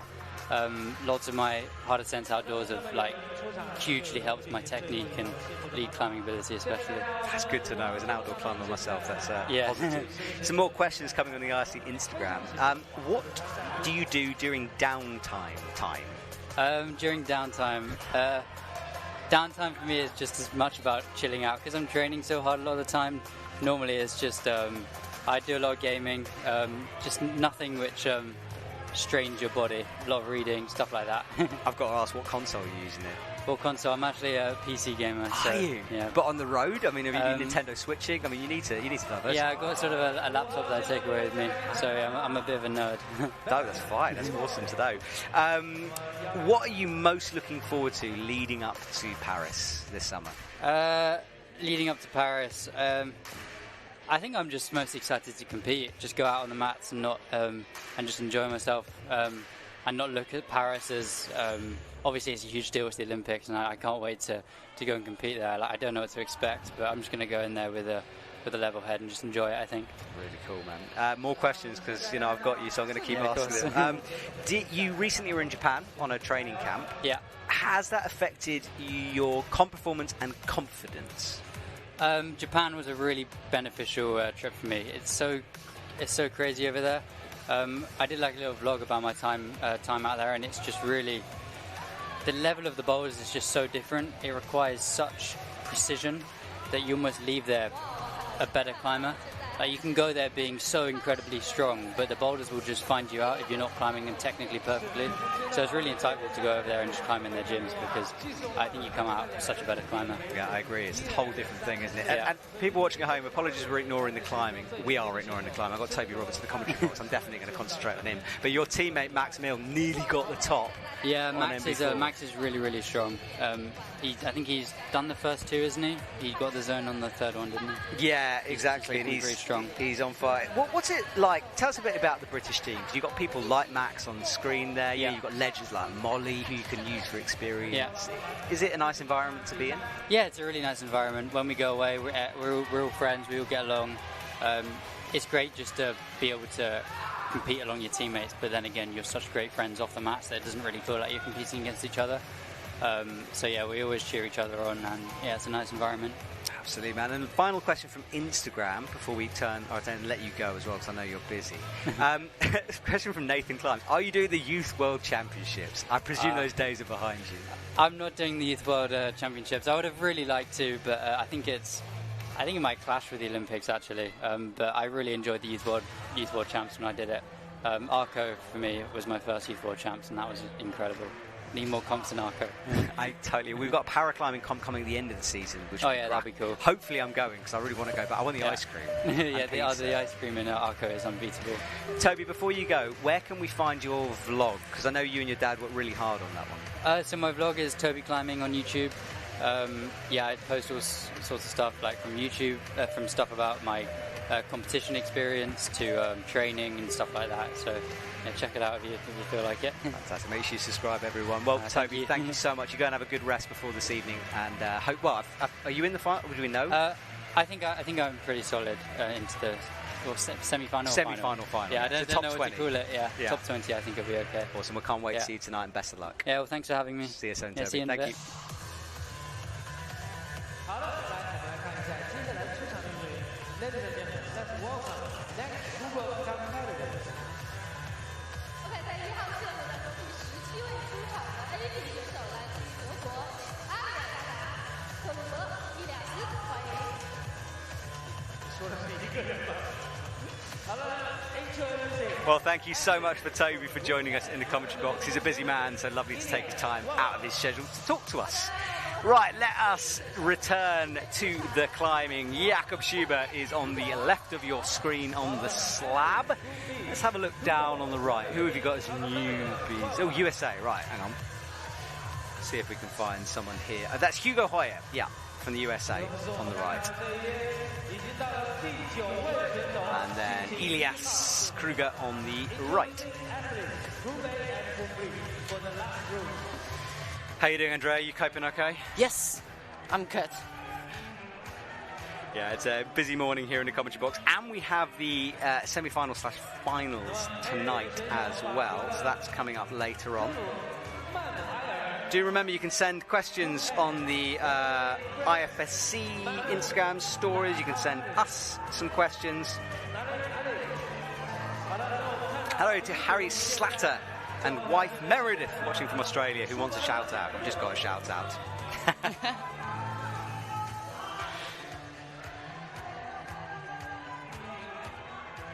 Actually, we see in the US team come up with a fairly young team as well. I think by the female qualification round, while doing the live streams by the local social medias, there are quite some female climbers asking me to move the camera towards Helen and Keqiao, and which is really new to me. I haven't been catching up. This is the beginning of the season, and you can see there's a great growing of the local IFSC fans group here in China, and they obviously have their favorite climbers. So it is great that we get to see all the athletes 2 times in a row in 14 days. So we'll see you in Wujiang as well. Very good. Thank you so much, Andrea. Right, Edvard Gruvitz is resting in the middle of the wall. That's Jack McDougall kind of squatting up. Different method from Jakob. True. Reaching out to the right first. Yeah, it's interesting. And then slapping left. Jakob had a heel in at that point. That's true. And Jakob is still down on the left. Is that... Yes, it is Sasha Lehmann. He's having a little pause as well. And Mr. Hugo Hoyer is one move away, slapping right, throwing his head back, battling as he slaps for the top again and comes down. So all go here, our 10 boulders in action. We're trying to, let's see if we can see a scoreboard. So Serato is still on the top spot in his group. And then, I nearly fell off a chair then. And then after him is Ritsu Kawatani. Hannes van Dyson is in 3rd position. And then in the other group, we've got Mr. Toby Roberts. He just joined me in the commentary box. Then Tomoe Narasaki and Sam Avazu make up our top 3. Remember, we're going to look for 20 climbers to make it through to tonight's semi-final/final. So lots of chances to make it through, but we're still having, obviously, just 3 podium places. Jakob Schubert is one move away on the left. Yes. Standing up with the left foot and switch probably with the right. Let's see. Oh, yeah, he's trying hard, isn't he? He's got a palm on it, but can't put any pressure, and he comes down. And you heard him talking there. He's frustrated. We can hear that. Jakob annoyed at what's going on there. Just at life, I think, rather than a specific person. Hugo Hoyer runs on again. It's the left hand. starting slab. Remember, this is done in ranking, so as we progress through the qualification, we are expecting climbers to find certain boulders a bit harder. Starts off with the world's best, and we get to those who aren't as highly ranked. 13 seconds to go. We have a rotation. Setters and brushes, sorry, the brushes come on. Clean the holds up. Let's talk a bit more about Chinese climbing, shall we? Talk to me about rock climbing a bit, because I know we're trying indoor climbing here mainly, but like what's real rock.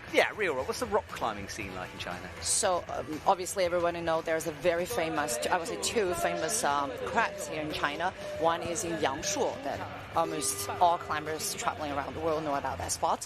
As well, Getu and the Petzl team went for a bolting trip, and I think Alexander was there as well.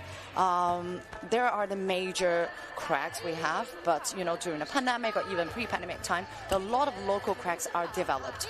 Of course, Shanghai is a big city, which means there's not much mountains around us. But if we go slightly further, let's say 3 hours or 4 hours away, which is only 1 hour away here from Keqiao, there is a local crack called Ling'an. That is a home crack for many of us. And there's great crew there helping to bolt things. And it's very unique type of rock. Together down at Crux, there's many boulders they're developing as well. And I welcome everyone if to visit Shanghai next time in an OQS, maybe not OQS after that. If you do have time, come and visit Hangzhou Ling'an, and they have a beautiful crack full of bamboos. Full of bamboos? Bamboos. We even had a route called bamboo reaming.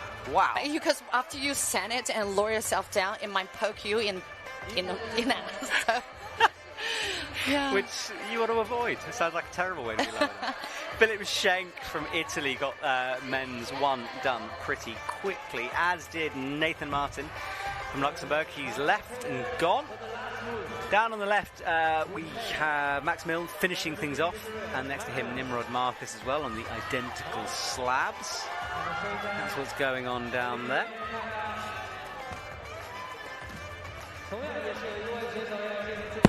Potica as well is in action in the middle.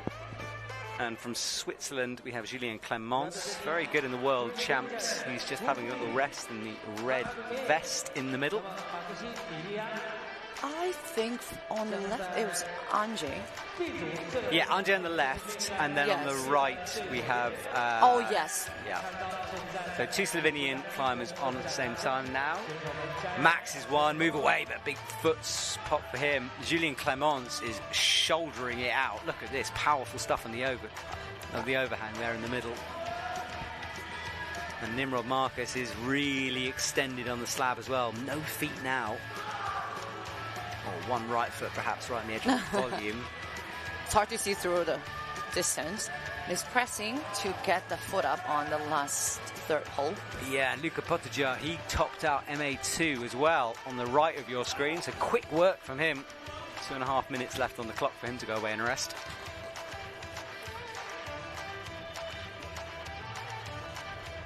Interesting to see so many different beaters going down here. Usually during a qualifying round, I'm sort of running around like a crazy person trying to grab various people to do bits of content. So it's actually been interesting to sit back and really watch this. Yeah. The leg gets some rest, but not throat. Yes. Throat will be all right. Have some Lemsip. Sort me out.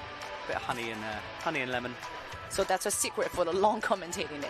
What, Lemsip and honey and lemon? Honestly, I've never lost my voice. I came very close. Yeah, I came close in Russia on one of my first comps because I had to do all the qualifying there as well, and that was like 8 hours every single day. But I was very careful with my voice. But still, you're very close to lose the voice. I was that time. I was a bit sick as well. Oh, I see. So that's the closest it's come.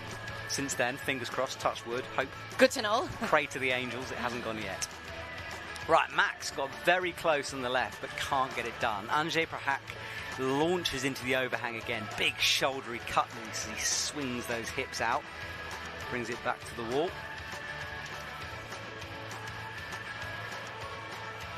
One step away for Anže. Yeah, and Gev 11 as well. He's one move out. Hits it with the left hand. Anže falls. But look, Gev 11 got it done, though, on the right. Nice. Match for him. Super awkward last-minute match, though. Nimrod Marcus popping over.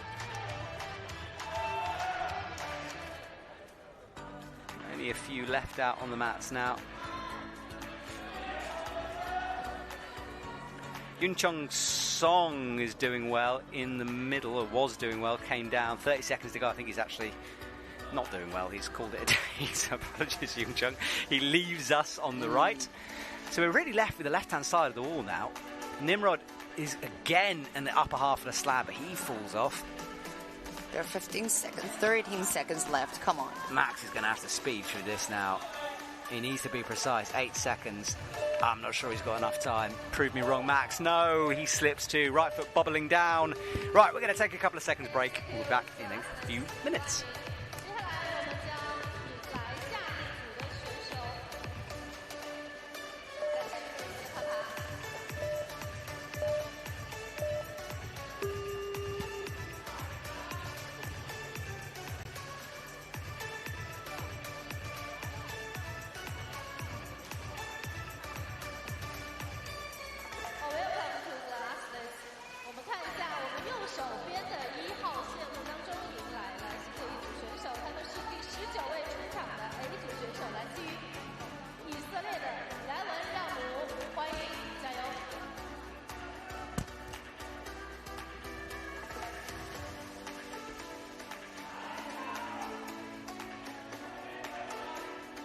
选手来自于卢森堡马丁内森，加油，欢迎！B组选手第19位出场的来自于加拿大博德朗维克特，加油！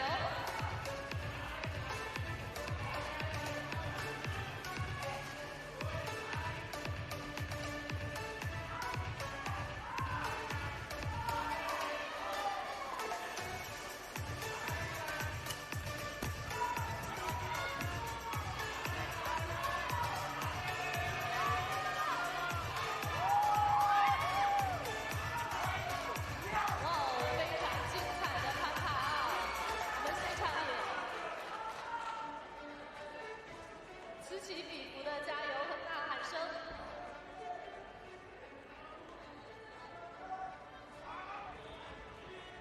恭喜75号选手来自于瑞士的莱曼萨莎，完成了自己的攀爬，加油！加油！我们场。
Victor Bourdrin on the right, he shared a commentary box with me a few times, and a great climber and a lovely man.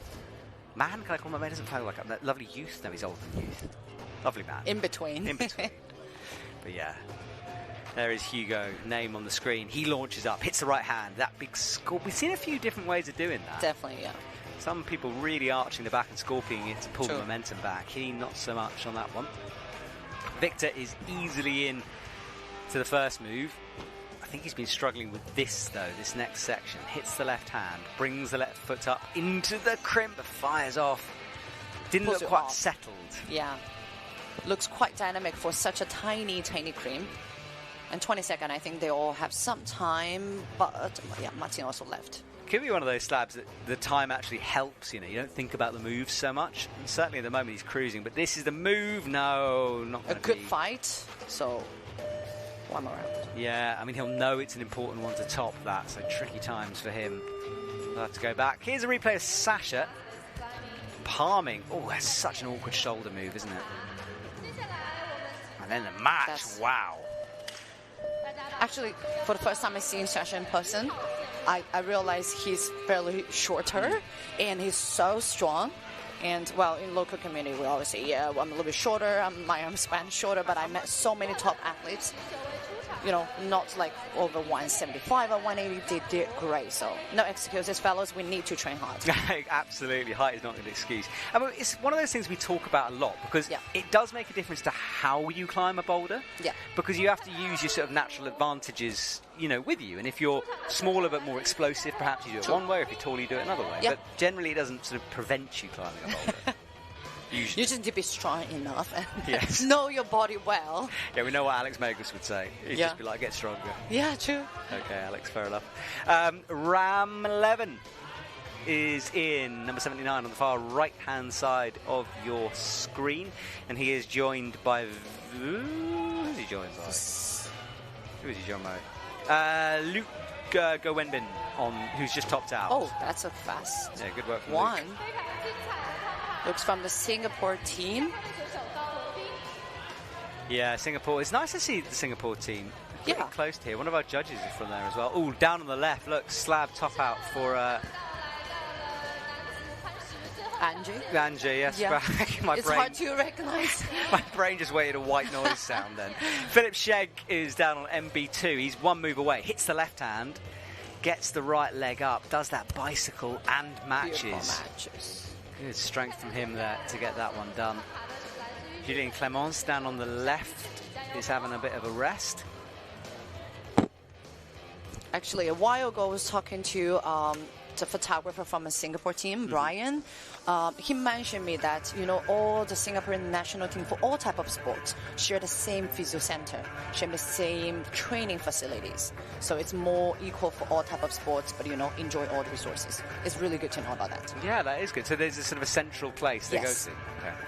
Yeah, it'd be nice if we had that in more. I know Spain has a similar kind of setup where they have like a central area that the it athletes on the Madrid? national team. No, that's Barcelona. Oh, it's in Barcelona. I think I might have made that Okay. up. I was in Fairly Barcelona. I mean, I'm not sure. I was just going on around for tapas. I'm sorry. I Yeah, wasn't. that's fair enough. Yeah. All right, Ram Levin is one move away on the right-hand side of the screen. Hits it with the right hand. Needs to get there. Wants a left foot engaged. Holds the slope.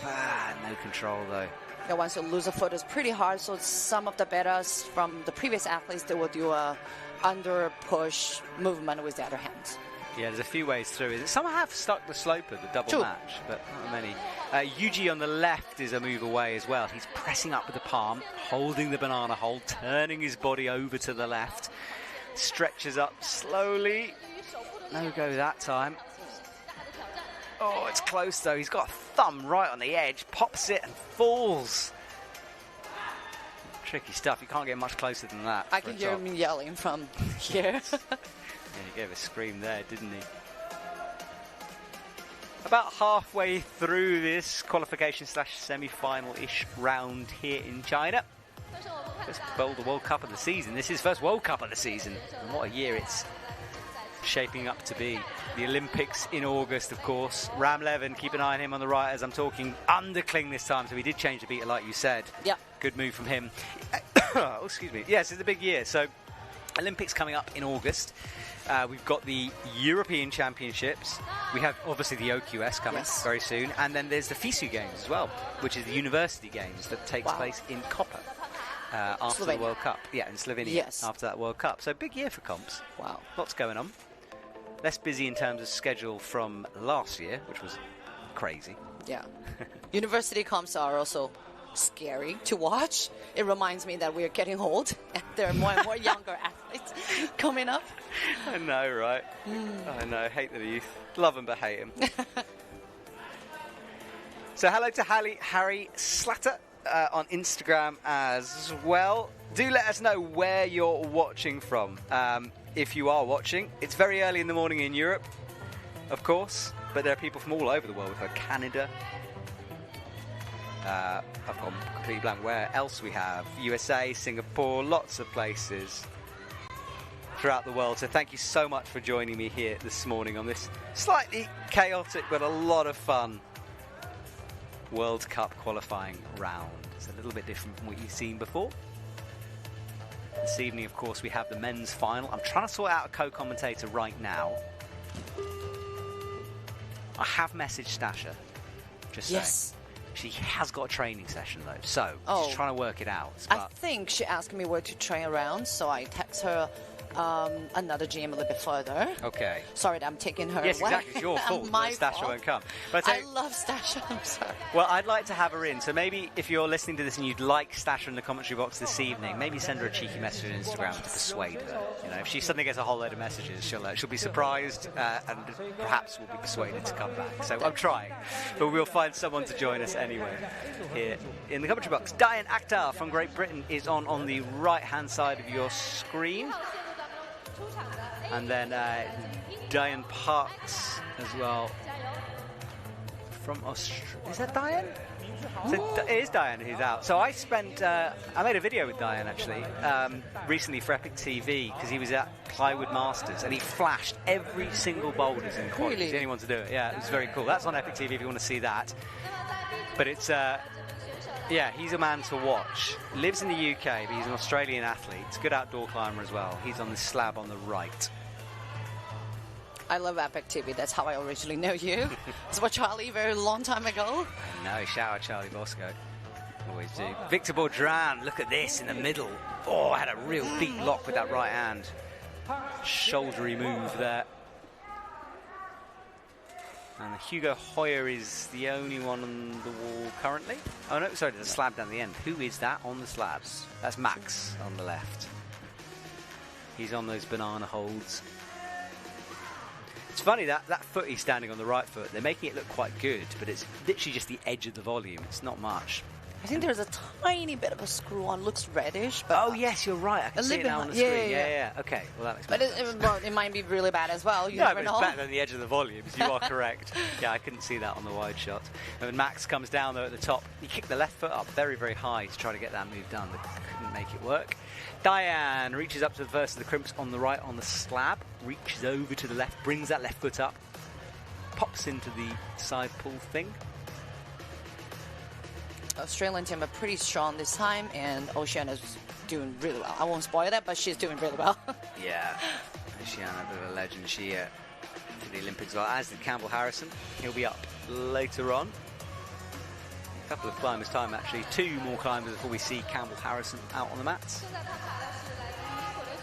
Diane Akbar struggling on the far right of your screen with the slab at the moment, and not quite getting the range of that. Who else is on the wall? Sasha Lehman came down just then. Sasha muscling his way. We saw a replay of that crazy top he did just now. That shoulder movement, I mean, I start to worry about my shoulder just by look at it. Yeah, me too. I have very broken shoulders. Actually, yesterday, I think after the women's semi, exactly, yeah, I saw Miho left with a big bag of ice and some tape-ins around. I wonder if she's feeling fine today. Yeah, I saw that too, because she struggled with shoulders in the past. I know. So we were worried. I'm hoping it was preventative. I can actually see her. Hang on, let's have a look. Can I see her? No, she's moved. She was sitting in the audience, and she was running around on the mats last night. Oh, she's right here. Okay, can you see it? Is she strapped up? No, well, it's too far. I don't think so. I don't think if she has a jacket, I won't be able to tell. So. No. Okay. Well, hopefully she's fine. she was holding it quite awkwardly when she was checking out the boulders last night, but it wasn't really? strapped then. So Okay. maybe okay. Okay, where are we at? Oh, look on the left. Max, one move away, looking way more solid now. Gets a high heel, but That's no. a new beta. It is a new beta. Yes, I've seen people try to avoid using the left tiny, cream pole. Very off balance, they're doing it, and actually he's getting some judges talking to him down there. I wonder what the judge is saying. Maybe the judge was getting, I don't know. Judge says something to him. Like, don't fall off the mat. I don't know. Avoid hitting your head. Good advice. Victor Boulder with a bright yellow blonde hair is standing watching. Sasha Lehmann is giving it everything in the middle and doing better now. Hits the sloper with the right hand. Can't quite put that sequence together, can he? Victor Boulder with that scorpion swing immediately flicks his feet over to the red volume, hits the right hand sloper. He comes down, can't do it.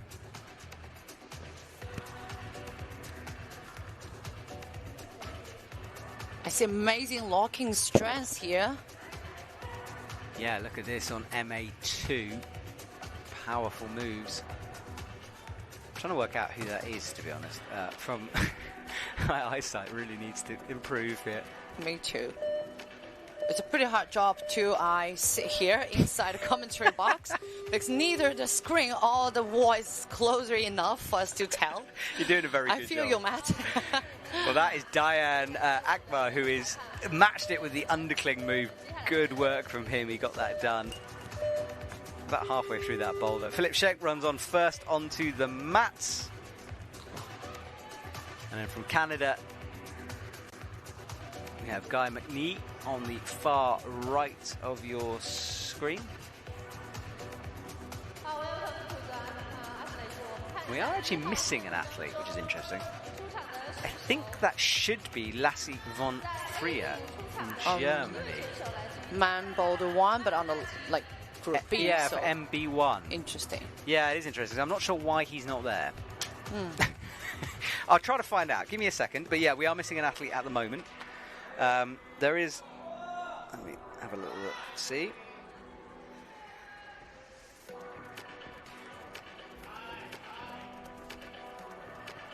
No, I don't know why. I haven't had any information on why he's not here, but he's not here currently. All right. So, hey, there we go. Hopefully he's all right.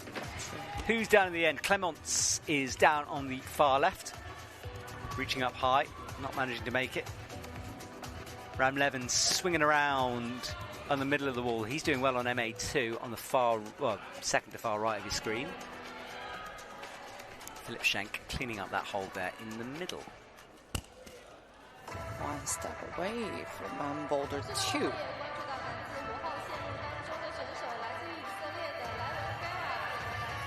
Nice match. Yeah, it's a top there. Good work on that MA2. Yeah, quick work from Ram Levin there. He will lead the stage. He's got a massive bag as well. Yeah, I was about to say that. I think it's one of those new snap bags. Really cool. I'm now jealous. By the way, just to tease you, if you're watching this, we're trying to get Jakob Schubert up here. So, if you have any questions for Jakob Schubert, you know what to do by now. Yes. IFSC Instagram story to send Jakob a question, or our Instagram stories if you want to do it like that. It's not guaranteed. But if there are more questions pop up, we'll try to put some pressure on him. Yeah, that's true, actually. I'm not sure if it's ethically okay to pressurise athletes. We're doing it anyway. So you need. So now, if you watch, you need to pressure Jakob. You need to pressure Stasha a little bit. She is training. Obviously, that's more important. Of course. But I want her in the commentary box. So I think she probably had there 11 o'clock. In a way, an evening for sure. Let's catch her. Yeah, we need her here. I love Stasha. All right, over on the left. Oh, big old bobble there for Gavin Levin. Nearly matched that, but couldn't quite. He's got his head in his hands, as he should. Really should have got that one done. Unlucky for him. And then Yuchun Song is working his way through that clock-like feature, but falls. And then air climbing in the middle is Luka Potajat sitting on his heels, trying to work out what to do through that middle sequence. We haven't seen many tops through there. Yeah. Serato, by the way, is still leading the way. Ritsu Kawatani after that. Toby Roberts is leading Group 1. Tomoe Narasaki and Sam Abazu. They haven't moved from that top three for quite a while. Yeah, we haven't got a scoreboard on screen for you, but you can download the IFSC app, which isn't currently working for me, but I think that's just because of my internet connection, but it should be working for everyone else. So you can keep up with the scores from there. Remember, top 20 move forward. 2 groups, though, so we combine the scores from there and work out the top 20. Someone was asking me whether it's unfair being in one group or the other. No, because the ranking is worked out on the group, so it's kind of the top 10 from your group, so you're just against your group, so all the boulders are the same within that. They try to set similar style boulders between the groups. Here they're basically mirroring boulders between the groups. So generally there isn't a big advantage or disadvantage to be in one group or the other. Exactly.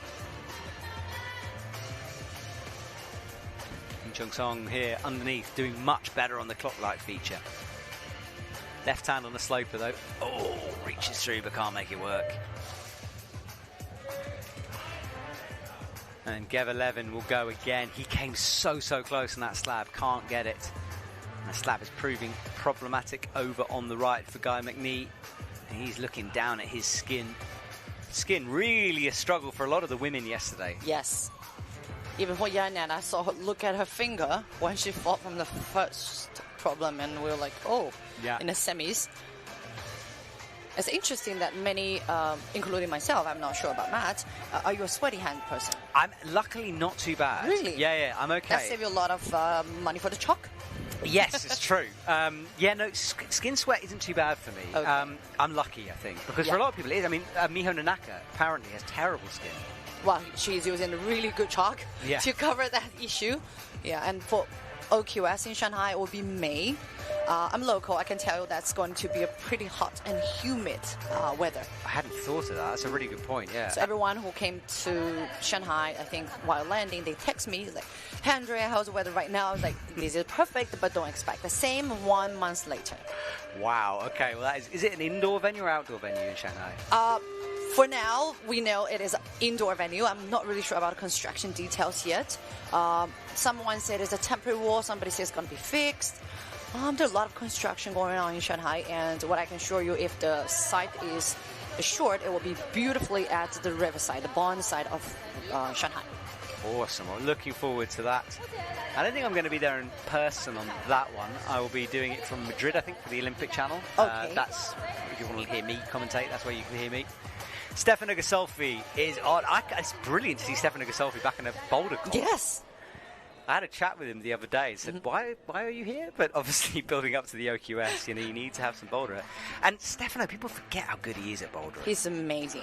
Really? Oh, he's climbed AC multiple times. He's so much better on leading, that's why, right? Yeah, I think he just prefers the style. But when he turns his... I mean, he won... I remember him winning Melablocker with some style years ago. And he's certainly got the skills for it.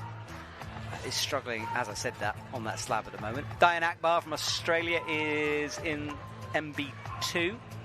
Sasha Lehman is having to reach very high on the slab at the very end of the wall. Diane, big scorpion, can't hold it.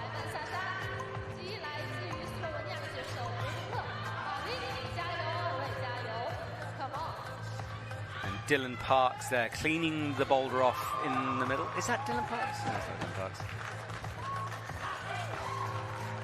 Hugo Hoyer as well. Big throw over move, bumps the right hand. That's on the far left of your screen. Can't make it work though. Sasha top out the slab. That's a great news. Oh yeah, that was quick. Good spot. Yeah, he's done. Good. 3 minutes on the clock. Stefano one move as well. Presses into the top. Actually, we just watched Stefano's video on YouTube channel. Yes. That he's training in Innsbruck. And he's teaching people about endurance training. And his warm-up routine is already killing me. Really? Wow. Diane Parks cleans up that boulder. He's going to go again. Puts on some liquid chalk. Yeah, I haven't seen that video, but I want to try Stefano's warm-up. Actually, I don't know if I do want to try Stefano's warm-up. Ego-wise, it wouldn't be good. Well, here we go. As promised, we have the main man himself in the commentary box. Hopefully, you've been sending your questions over to the IFSC Instagram, because I did sort of preempt this. So we'll have a little look. But Jakob Schubert, fresh off the mats, is here. Jakob, how was your round? Hey, how's it going? Yeah, I mean, it was I don't know. It was okay, but not very good, I would say. I had like 2 heartbreakers where I fell matching the top, so that's always a bit frustrating, but it seems like I have a good chance of still making it, so that's good. That is news brilliance to me, because it's awesome to have you in any kind of a final. Thank you. Now look, you are already qualified for the Olympics, so where are you in this process at the moment? Because presumably you're not necessarily peaking for this competition. Well, I mean, in bouldering maybe, or at least maybe not peaking, but I'm trying to be in a good bouldering shape. I think the big advantage of being qualified already is that you basically train like every other season almost. Like last year, Bern was the main event for me, and it was in August. This year, the Olympics are in August, and usually how I train is you focus on bouldering first. It's also at the start of the season, and it also makes sense training science. Like that training science, yeah. Yeah, like I didn't say that sentence perfectly. No, you know it makes sense to me. I get it. Yeah. So bouldering and then lead afterwards. So basically I haven't trained any lead yet, but I've trained a lot of bouldering, and I feel pretty good. Try to mostly improve on my weaknesses. So I trained a lot of slabs, and I really wanted to do this one. I flashed it up to one hand on the top, but unfortunately I couldn't match. So we saw it and heard you shout. It was incredible. Also, you said you're not in lead shape, but we watched you on that MB4, the one with the yellow sort of circle. You were like chalking up. You were dropping down. You were shaking out. It was like a lead route on that thing. Yeah, I mean, you have like a pretty good position at one point there where you can rest, but I have to say, I definitely felt like I'm not in lead shape, because after boulder number 3, I might have done one try too many, and I was really tired. And then number 4 was again kind of a long boulder, and after those 2 boulders, I was like so pumped. Obviously, it didn't matter as much in the slab, but I would have preferred to go there a little more fresh, for sure. Fair enough. Well, we've got a question for you. Remember, you can send your questions, and be quick, because we can't keep Jakob very long here, so be quick with your questions. From Duke the Coop, do you plan on trying to send more 9A boulders? Because you sent Alphane this year. Yes, of course. I mean, obviously the goal of every climber is to try something that challenges you, try to send like the hardest routes and hardest boulders out there. And I mean, Alphane was just the first taste of trying 9A boulders, and I definitely want to try a lot more in the future. And I think after the Olympics there will be a lot of time for rock climbing for me, so definitely expect more 9A sends from me. Awesome. Last year you had an insane year. I mean, double world champion, you qualified for the Olympics, 9A boulder, 9C route. Do you look back on a year like that? Are you proud of what you did? Do you see it as an achievement? Yeah, definitely. I think so. I mean, I'm definitely proud of what I achieved last year. I think, I mean, I've been on the circuit for a while, so I know it's pretty hard to achieve what I achieved, and I think it's okay to be proud of it. I worked really hard for it. Some years you work just as hard, maybe you're just as strong, but you don't have that tiny bit of luck, or some things don't go your way just as much. Last year, just everything went my way, and I was really able to take the momentum and transform it basically into success.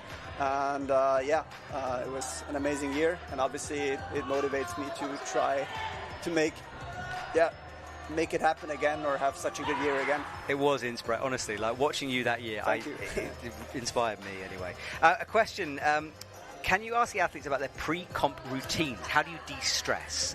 So I'm guessing they're asking about like ISO and what you do before you walk onto the mats. I mean, I think that's very, very different from athlete to athlete. Some people really like to be in the zone. They have their headphones, listen to their music, and just want to be for themselves. Other people really like to just have a chat and like pretend like it's just any other day and any other bouldering session. I would say I'm more of the second kind. So I'm, especially in bouldering, I feel not crazy nervous up until like 5 or 10 minutes before I go out to the boulder, and I just do my normal warm-up routine. I mean, that's also really important, right? You just what you do in training, how you warm up, you try to prepare yourself for comps already. You try to do the same routine at the comps, so you feel you're doing the right thing. And then mentally, like I said, for me it's easier to just take it easy, talk to my friends, kill some time sometimes by just chatting and talking about hard routes outside, and then refocus, especially like the 5 or 10 minutes before you go out. Awesome to hear. That's so good. It's the running joke that I always want to know what goes on in ISO, so I like hearing what goes on in ISO. That's cool. Last question for you, then we'll let you go. What was your favourite comp last year, apart from the World Championships? Apart from the World Championships, I mean, I kind of have to say Innsbruck, of course. That's my home World Cup. I was born, raised in Innsbruck. I live there, and it's always a special World Cup for me, obviously. I think it's also a very good event, and obviously it's great to have your friends, your family, all of them there, and it was a good event again. Although I did better in VR, I won in VR, so if I take like that into consideration, I would say it might have been VR, just because it was such an amazing comp result-wise for me, and I was also sharing the podium with Adam and Alex, which was definitely pretty special. It really was. Well, Jakob, thank you for coming up and talking to me. You were literally out of breath from the climbing, so appreciate it. Go away, have a rest, and looking forward, hopefully, to see you tonight. Thank you very much. Thank you.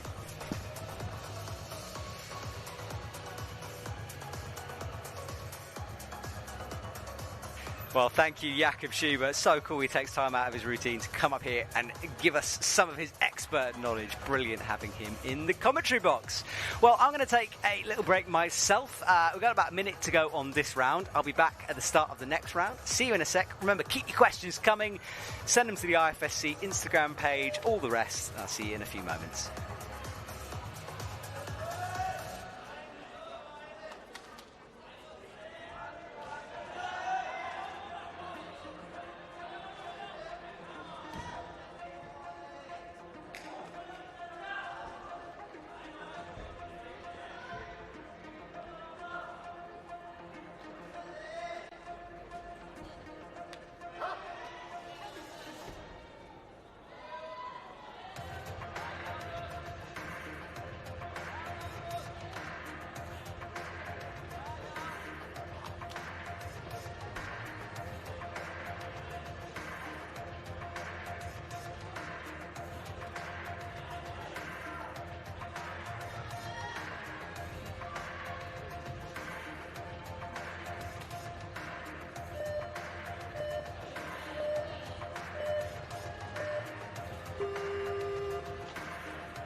好的，那我们看到现在 A 组1号线路正在攀爬，澳门的选手陆运通。陆运通加油！陆运通呢也是多次代表澳门来参加这个国际性的比赛，加油啦！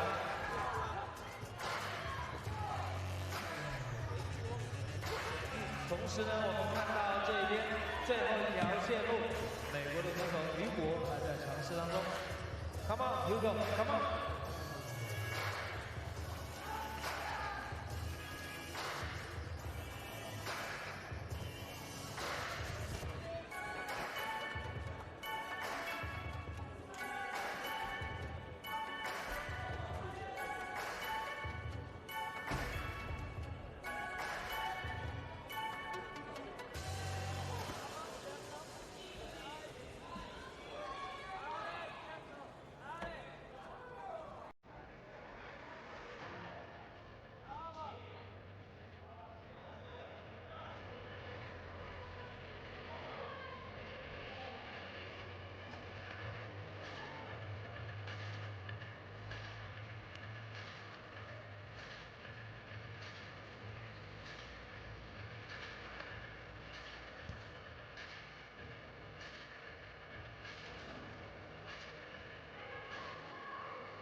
Well, I am back. I've had a banana. I'd have a little coffee. We are back in the commentary box. I'm with Andrea here, joining me, who has been joining me on this wonderful voyage through the qualifying routes. And that's where we're at. This is the men's qualifying session. And Andrea, it's been fun so far, eh? Yes, that's great. It's a great experience, and knowing all the details of live stream and commentating. Hard job, though. Yeah, it's tricky here today. Right, Tong Lok Wan is on the far right of your screen on that slab. Stefan Gasolfi is brushing on M82. And if you're joining us and wondering what on earth is going on, well, the qualification round from the other day was rained off. So we had to delay it until today. We're broadcasting it because it should be a semi-final. But we don't really have graphics or scores, and this is a bit of more relaxed atmosphere. That's true. So we've had special guests. We've got Instagram comments coming on. A lot of questions. Yes, many, many questions. And one of the things you mentioned at the beginning was that your husband is kind of helping out Yanya with physio and stuff. Yes. So, you know, as a physiotherapist on behalf of your husband, what kind of climbing injuries do you see a lot of? What's the thing climbers struggle with? Let's talk about local community, because climbing developed quite differently here in China as a new sport. We've been in the scene for like almost 15 years, but the injury type just diverged so tremendously over the last 4 or 5 years. There are a lot new climber injury. I would call them new climber injury, as they probably start from month 2, and there are multiple, fractures and ligaments torn from the bouldering movement. So this is what a local community are trying to reflect. And of course, IFSC style competition route is very appealing, but it might be a little bit over our ability and understanding. So we will try to make it safer for the setting. That is the new, I would say, concept right now for settings. And for overuse injury for older generation of climbers here, tons of finger injury. I feel bad to say I have myself the ring finger injury. The rest of them I have great mobility, which is pretty rare for someone climb a long time. But I have a physio myself. I follow That's true. Yeah. Yes, I'm sorry. You have no excuses. Yes, I'm following strictly his rules and doing my loading and finger training. I have to say, finger training helped me through all my finger injuries. I think there's a lot of people doing that as well. So if you had any advice for people listening, how to prevent injuries or avoid them, what would you say?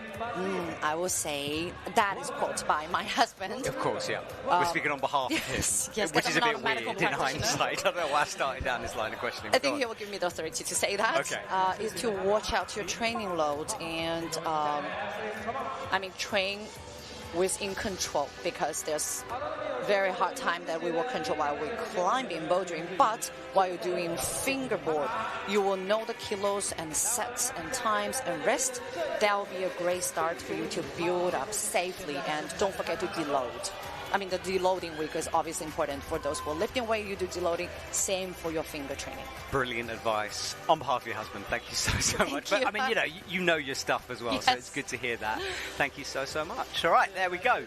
Well, Andrea will be leaving us fairly soon. We've had her in the commentary box for a while, and I know you're a busy lady. But thank you so much for joining me here. It's a great honor, and hope to see everyone maybe in Wujiang again. Any questions, you can send me a message or send Matt or IFSC a message. We'd love to bring the best side of China climb to everyone.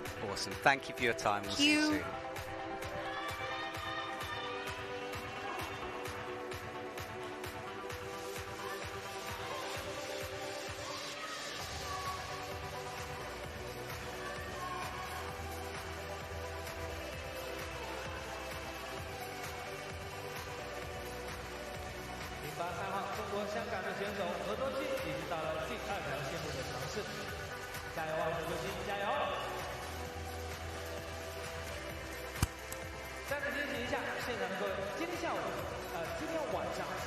Right, well, thank you so much to Andrea. Now, I wanted to bring someone into the commentary box who is unwilling to do so, but I'm going to drag him in because he is integral to this system, because I am here with Antonin, who is the man behind the graphics on the IFSC. He's also got the most knowledgeable brain in climbing.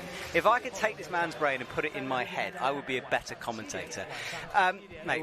I would be much dumber, though. Perhaps. Look, tell me a little bit about your job within the media and the broadcast team, because you have a busy job putting in all the data. I don't know all the data, but basically I'm the one displaying the graphics, so if there are no names now, it's because than talking. Yeah, that's a good point. Yeah, so basically I'm part of the IFSC broadcast team. I'm installing cameras and stuff when we are not doing the production. Here in China, it's a local broadcaster doing the production, but I'm here to help managing the streams for the IFSC and displaying graphics. I'm mostly the one in charge for the graphics, so results, names, stuff like that. You do an amazing job because you know these climbers better than probably anyone. You've seen God knows how many World Cups. Yeah, I have a pretty good ability to recognize them from afar, from behind.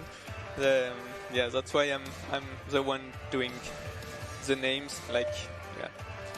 But yeah, apart from that, it's not very complicated either, just following the start list. You're doing yourself a disservice. What you do is very hard. I mean, I'm struggling right now looking at these without graphics, without your help as usual, so it's tricky. Look, of all your experiences with World Cups, is there any moment that really stands out to you, having watched them, that you're like, wow, I got to witness that? I know that's putting you on the spot. You can think about it a little bit if you want. Yeah, actually, before I was actually working on the World Cups, I actually attended my first competition. I attended. It was as a spectator. It was in Bercy in 2016, and I just arrived there because I was living in Paris at the time. And okay, there is actually a World Championships. Cool. So I'll go. I was watching a bit the live streams at the time, and so I went with a friend, like just by chance, and I was just blown away. It was so cool.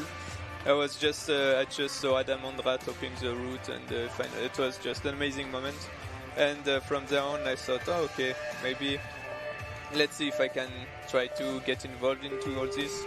And yeah, since then I've been working since 2018, which is very cool. And there's been a lot of moments since then. But yeah, this first insight was one of my the moments that stands out for me. Well, thank you so much for everything you do. And you're with the IFSC media team, who is the team behind a lot of these broadcasts. Yeah, exactly. We are today in China. We are 3. We kind of do a bit of all different jobs. We are a multi-tool team.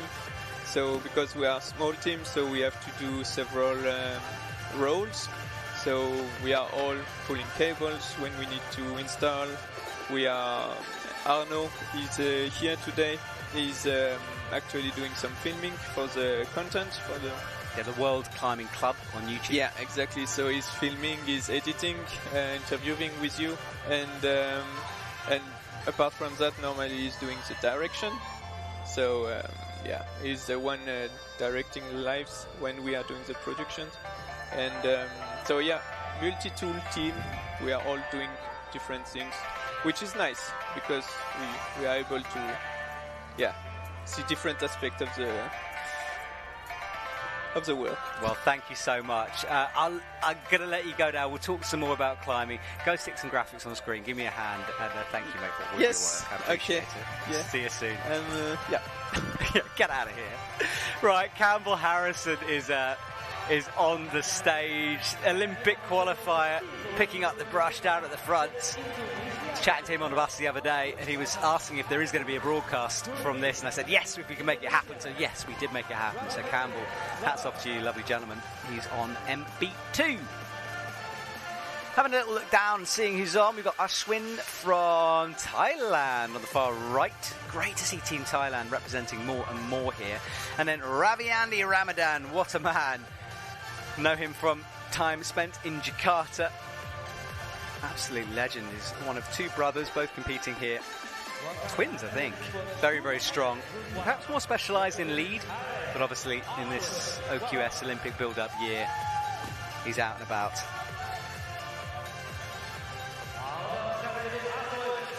And hello if you are just joining us from wherever you are in the world. It's lovely that you're watching, interacting, saying hello. Remember, any questions you have, do send them in. Try to answer them.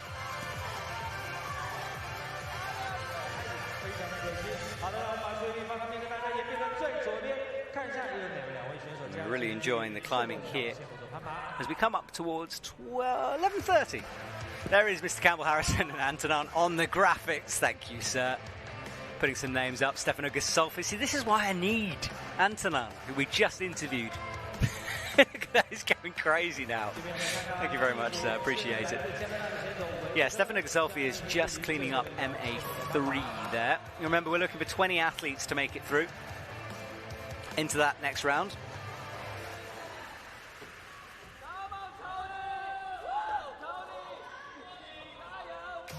Getting a lot of support there in the crowd.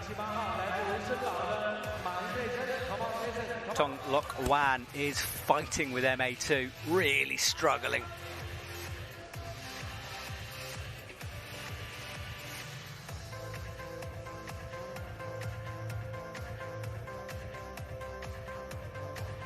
And a big old fight going on. Victor Bourdran as well is cleaning his shoes up, out of breath down on the far end of the slab. On MA5, Martin Nathan there from Luxembourg. Cleaning up the slip, and there is Dylan Parks, 115 on your screen, shaking out his hands, right next to Akbar. Diane Akbar's kind of up and coming, really good on the youth circuit.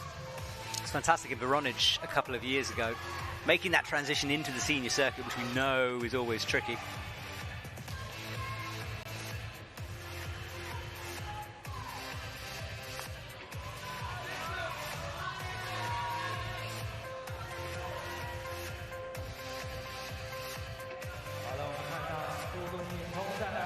Victor Bourdran begins again, tiptoeing his way up, right foot on the wall, a bit of a foot slip to send it back down to the ground. And as he fell, it seemed like everyone fell simultaneously there. Campbell Harrison left the stage. He's gone. We have another rotation, 10 seconds to go on this round. That final slab being done right up into the very last second.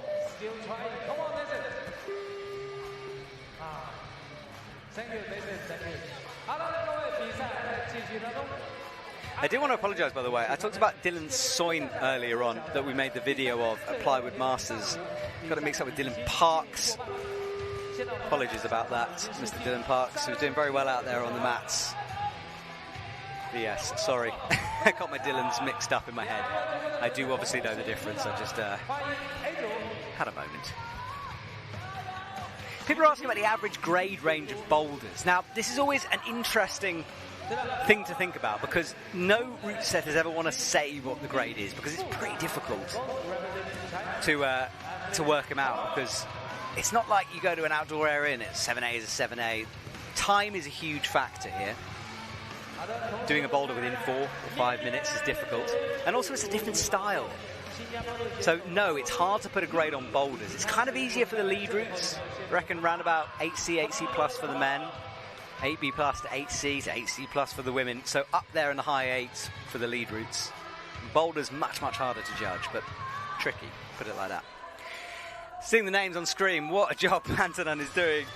Ram Levin there from Israel is in action. Opiuman as well. Singapore representing down on the right-hand side of your screen.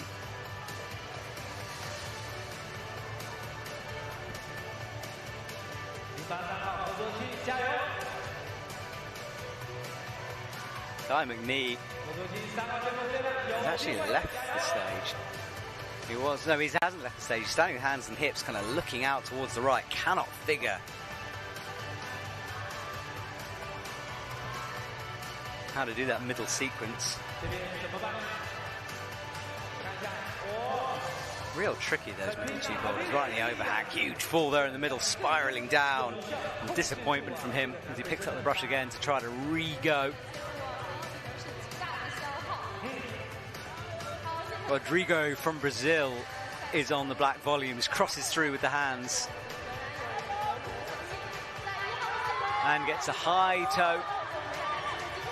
Bumps the heel in, but can't make any progress there. We got a top. No, we haven't got a top on the end of the slabs.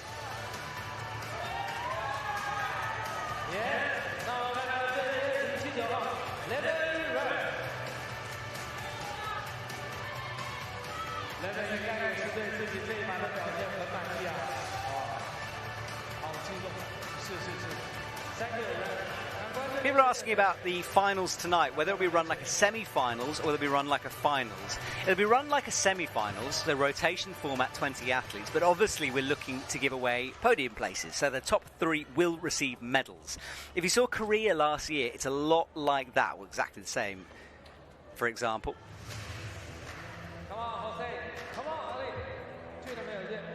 Now, I've got some exciting news for Yoshiuki Ogata fans. Yoshiuki Ogata will be coming up to the commentary box around about 11:30, so in 5 minutes' time. So, if you have any questions for Yoshiuki Ogata, get them in now. This is your one chance. I've already been asked to ask him about his favourite beer, which I will. But he's going to come into the commentary box for a little interview. So, send him to the IFSC story page. Now is your chance.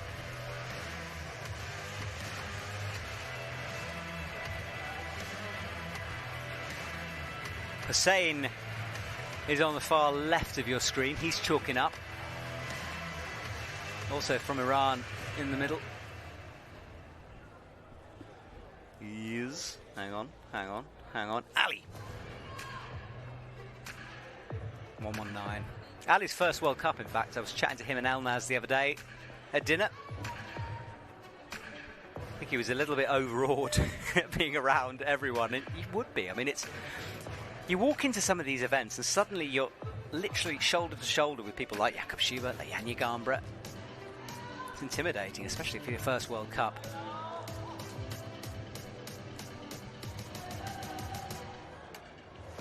Guy McNee looks confused in the middle there. He spent more time with his hands and his hips than he is climbing at the moment. Really struggling with that sequence through the middle. Goes again though. Underclings to start with.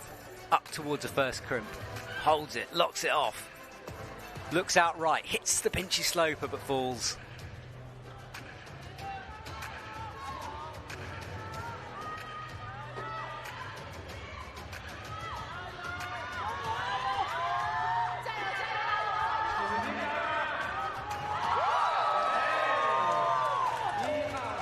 Two Chinese athletes down at the end, I think simultaneously topping out there. That's Fu and Xu. Getting that done quickly. Well, not quickly, just in time, in fact. There's the 5-second buzzer. We count down, we have a rotation.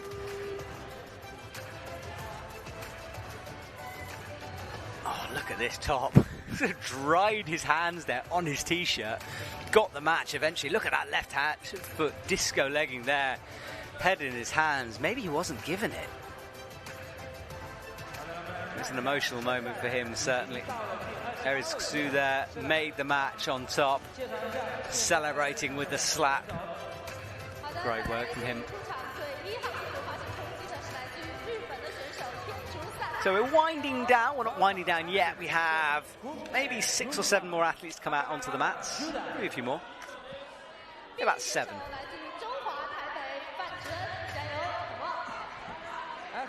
Tonight, finals, of course, / semi-finals. And what a finals it was last night for the women as well. Super exciting way to kick off the season. And good setting generally all round. And do remember that these boulders have been set kind of overnight. Whole brand new 10 boulders. Ramadan goes high in the middle, big left foot, crosses through with the left hand onto the slope in the middle of your screen. That makes the match, but can't finish it off. We have got a top on MA3. Thumbs up from the judge. That was good work on a hard boulder. More doable than MB3, which is similar to MA4. Both of those very hard.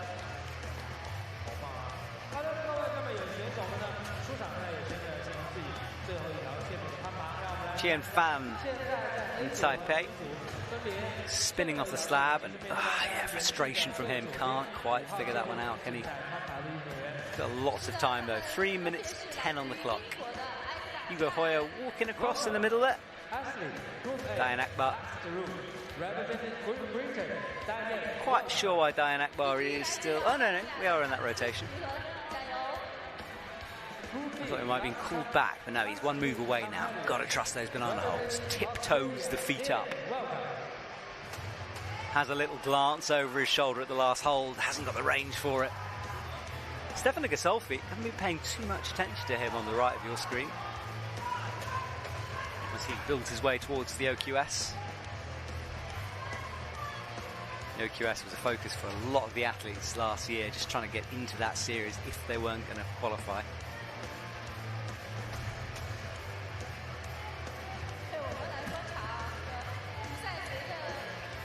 Stefano comes down fairly soon. It's a very burly section there. As I said, Steph, a very good lead timer, is known for his bouldering as well.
Look at that, Diane Akbar on the left of your screen, got one hand up. Couldn't make that match though. Australian athlete Diane Parks on the left of him. Let's see how he gets himself through. So out towards the crimp, hits the side of the volume first of all, brings that left foot in slowly. Campbell Harrison leaves the stage as well. 10 seconds to go for him, he's got a couple more boulders left. Diane Parks can't get that slab, struggling with the feet. So to Amagata, nice to see him back as well. Hit the match on the top. A real battle going on there. Is Thonglok Wan from Thailand. Aswin, great to see Thailand here as well. They've got a pretty big team coming out here to China. This was how close Diane got, that left palm on the wall, thumb trying to find some kind of a purchase. Look at that left foot shaking a little bit, eyeing up the match, pressing, needs to bring that right hand in, can't work it out, snatching for it, not quite.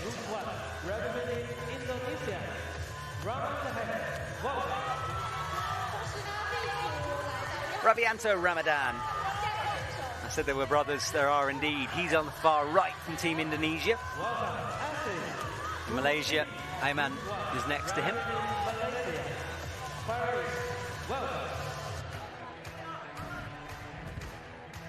Four minutes on the clock now in the start of this first round. Guy McNee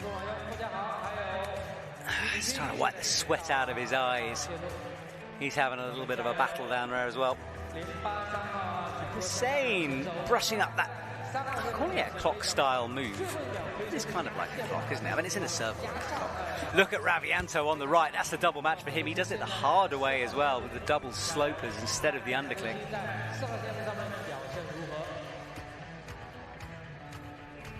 And Ayman, he tries to get this slab done as well. Looks at the banana up above his head, hits it with the left palm, brings the left foot up, eyes up that top hold. No. It's a powerful move to the crimp there. We saw a lot of people struggling with that throughout the competition, not just on this side of things. And Ali returns to the brushes as well on the far left.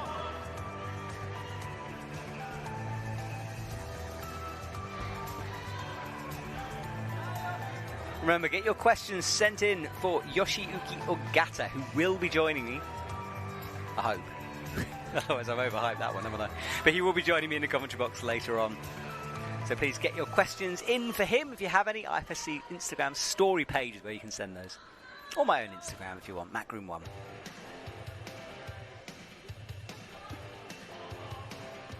Rodrigo, we caught him on the screen quickly, getting frustrated with that boulder.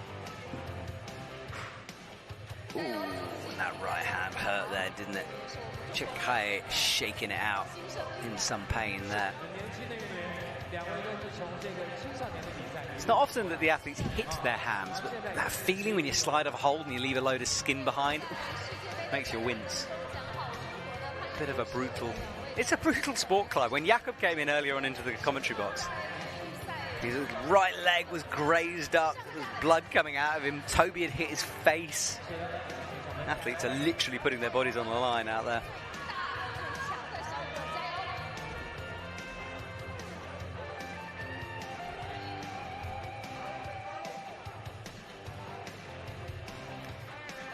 I remember talking to someone saying how it was interesting how much during a competition that you don't realise how much you've been beating yourself up until you finish and have a shower the next day or that evening, and then, oh, it burns.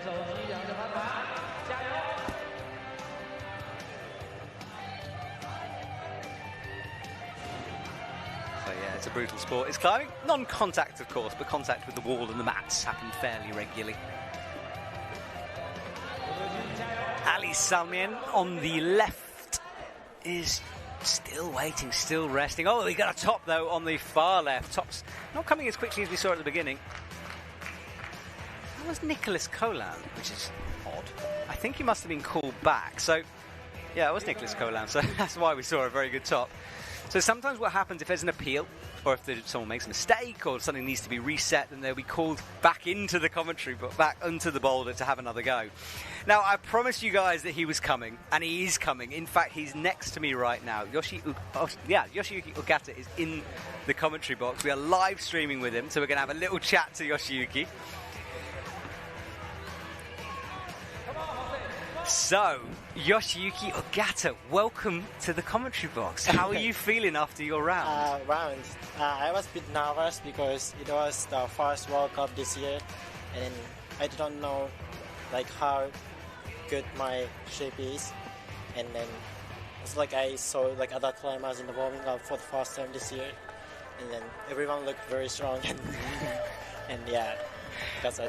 They did look, and the boulders out there looked hard today. Yeah. Now we've got lots of questions for you, but the first and most important one is someone's asking, what is your favourite type of beer? Beer. Yeah, and I need to know this as well. Asahi, always. Asahi Super Dry. Super Dry. I agree with you. That's way better than the normal version, I think. Yeah. Okay. Well, we agree on that one. That's good. All right. The important question out of the way. Okay. So someone is asking, what is your favourite outdoor crag to climb at? I haven't been to many outdoor areas, even in Japan, but I think maybe Fontainebleau or UK areas a good song. I love them. I can imagine you doing those Fontainebleau dinos really well because you're such a springy climber. I can just imagine you in the forest. Besides climbing, what else are you passionate about in your life? Passionate. I don't have any other hobbies or specific things to do in the whole rest day, but I like to talk with my friend and go for drinks with my friend. So maybe it's kind of my passion. As long as it's dry beer, it's fine. Yeah, absolutely. And then another question. I'm just firing questions at you here. How was your UK training camp? Oh, it was great. I was in Quiff and I saw some UK climbers, and I had a chance to touch international level boulders before the World Cup season starts. And also, Rock Ski Training Camp invited 2 Japanese resetters and some strong climbers from Germany and Japan and UK. And then we had a great session there. I saw the pictures that Jan Vert took. He's an IFSC photographer from the Rock City comp, and it looked brilliant. Did you get a chance to climb on any gritstone when you were in the UK? I had like one day to climb in gritstone. Do you agree it's the best rock in the world? Yeah, I think so. Yeah, one of the best. Good, that's excellent. Okay, I know you don't climb outdoors so much, but someone's asking, Nick is asking, what is your dream outdoor boulder to climb? Outdoor. I haven't climbed like V15, and then like Sleepwalker. It looked very like kind of my style, like purple and slow boys. You would crush it. No, you just need to I go want and to do try. it. Like I'm curious, like how it works, because like I haven't been to Red Rock, like any like outdoor areas in United States. Oh, really? Yeah. Wow. So you need to do Sleepwalker, and you need to do Sleepwalker sit, and then you'll be done. Someone is asking, what's your favourite yakitori skewer? Yakitori liver. Liver? Yeah. Any specific animal or just general liver? Maybe chicken liver. I've never had that one from Japan. I miss Japan this year. It's sad that we're not going back. I really miss going there. All right, well, that is your questions for Yoshiuki. Thank you so much. So, Yoshiuki, before you go, tonight's semi-final / final, it's going to be a bit strange. Are you looking forward to it, or is it a weird environment to be in? I think like we had like kind of same situation in Seoul last year, and then I think like some of athletes are kind like not used, but like they know how to prepare for this style. So I think it's fine for. I agree. We'll make it work, whatever happens. And I just wanted to tell you how many fans you have. Like, people have been messaging me saying how much they want to hear from you. So you are loved throughout the world. So thank you so much for everything you do for the sport. Thank you very much. Appreciate it, man. Yoshiuki Ogata, thank you so much. See you soon. Thank you so much.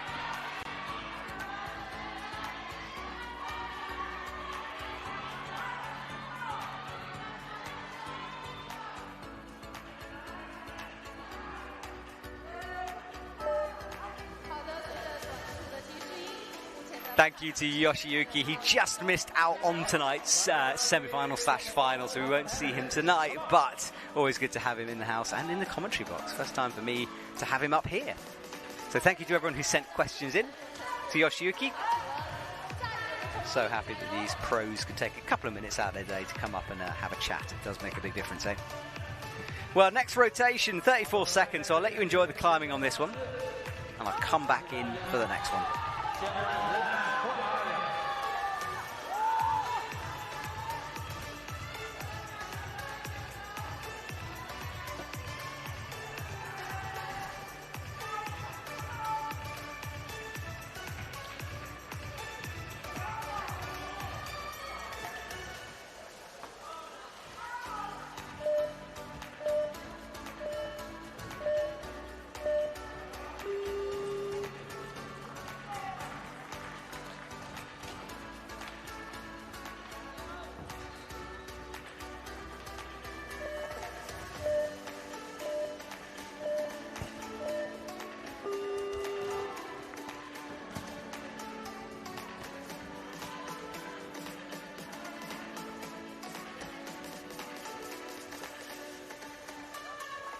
看一下何周期已经到了最后一条线路了，何周期加油！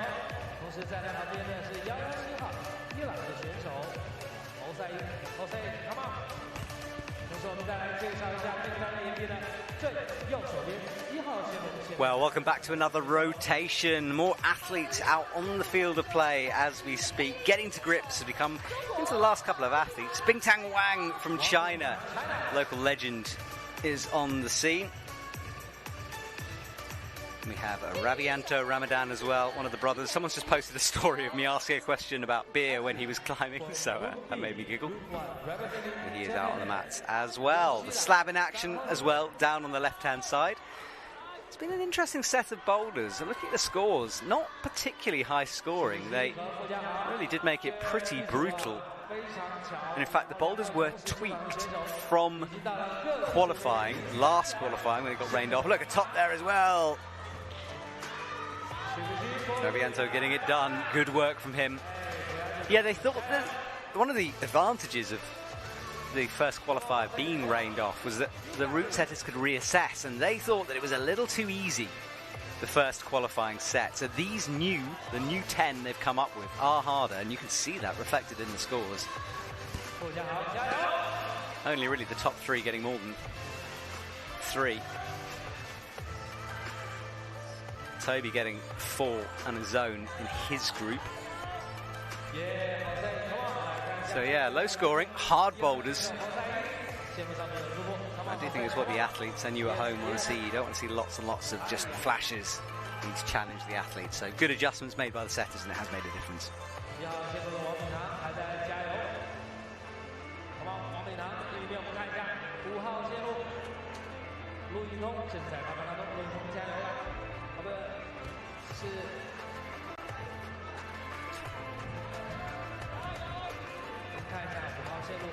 Those middle boulders though, MB3 and MA3, through the steepest part of the wall, proving really difficult for most of the climbers. But the slab down at the end, on both sides of the wall, and not on gimmies either.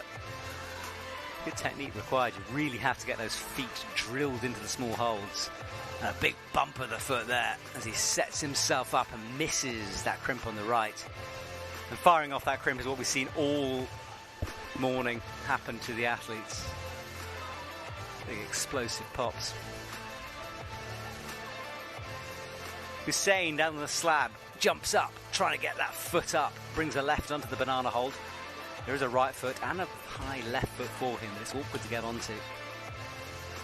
His teammate in the middle of your screen, Ali, pulls on again, but cannot figure out that opening sequence at the moment. Grabs that chalk bag in a bit of frustration. And Rodrigo as well starts MA4, an overhand and undercling start.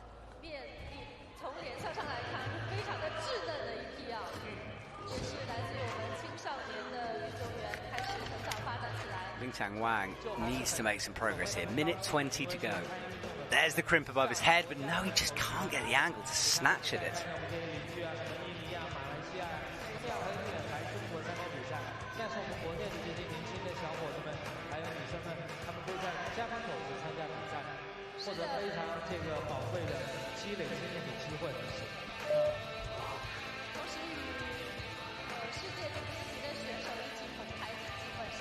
No problems with a minute to go. Everyone really starting to battle with this last set as we approach the final 4 to come out onto the mat. Of course, then the rotation will move through.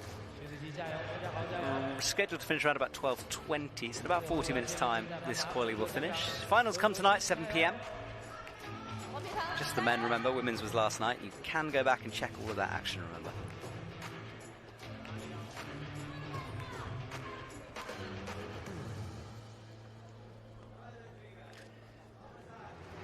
Ali leaves the mats on the left, 19 seconds to go, looking a little bit despondent as he goes off. We've seen so many people look that same level of despondency as they leave the walls, because those middle boulders are tough.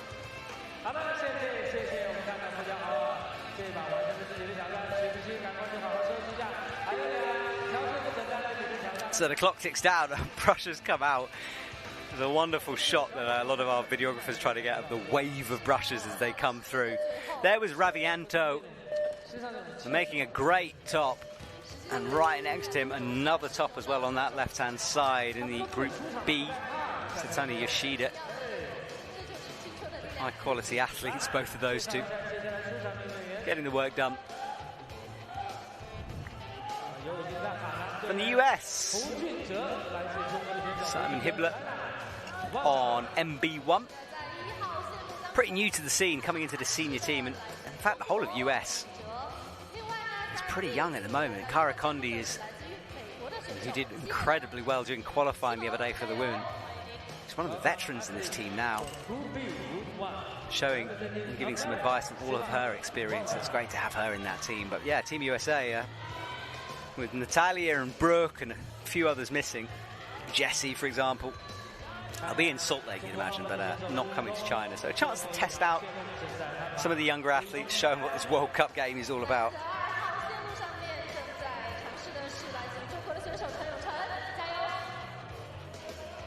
might even see some surprises, who knows. But it is a tough game, anyone coming into it. I think it's just a shock in terms of the level that you have to be at to even compete.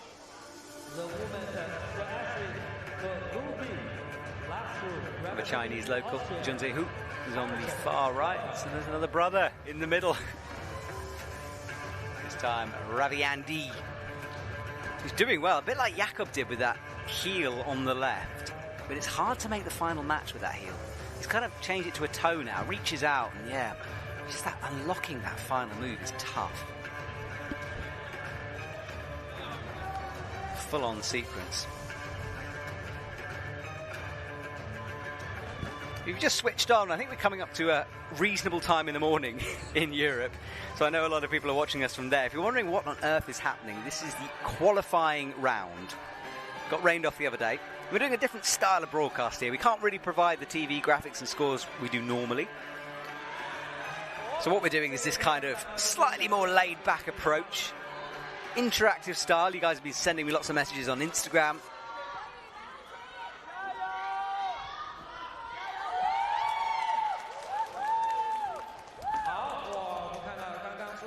So do keep those questions coming. There's an IFSC Instagram page, and there's my own, Matt Groom 1, you can send messages to. Loads of you were messaging and saying hello at the beginning, which is lovely to see. So thank you very much for that. But yeah, do ask me any questions. If you want to know behind the scenes gossip, which I won't be able to answer from the IFSC, or if you want to know about athlete preparation, anything you've got really, then do send in a message and I'll try to answer it if I can possibly.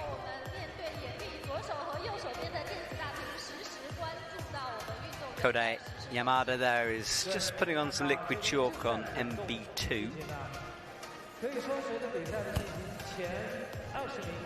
Chuan Fan as well. He's resting on the left of him. And Taipei.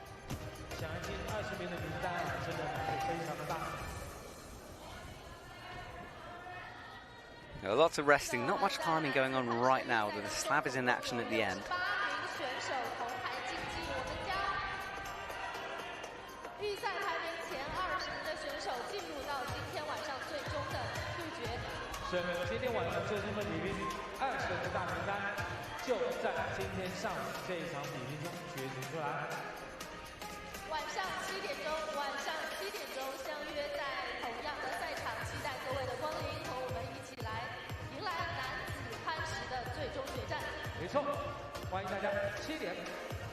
Minute marker goes.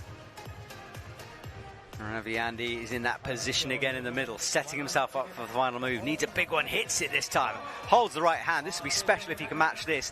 Brings the feet in, wants another foothold. Needs to swap that right with the left. Does so, kicks back briefly. And what is this? Goes for an outrageous high foot.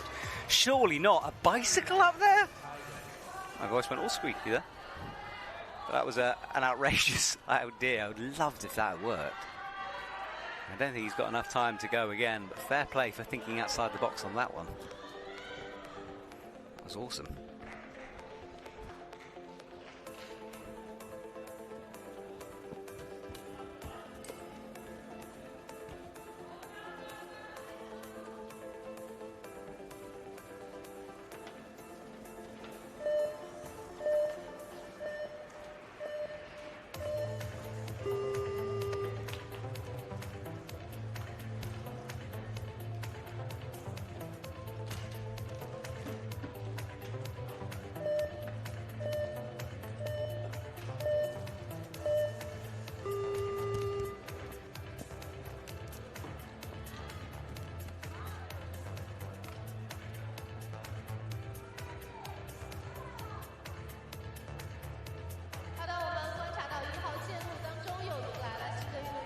So I've got a couple of questions coming in. Thank you so much for sending them. People are asking about this group thing again. So why are some climbers ranked over other climbers, even though they've got less boulders? That's because there's two groups.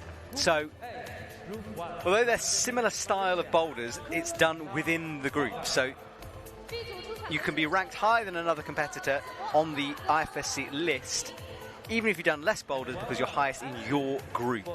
Hope that makes sense. People are asking questions about me. I'm sure people don't care about me, but I'll try to answer the personal ones on my Instagram if I can.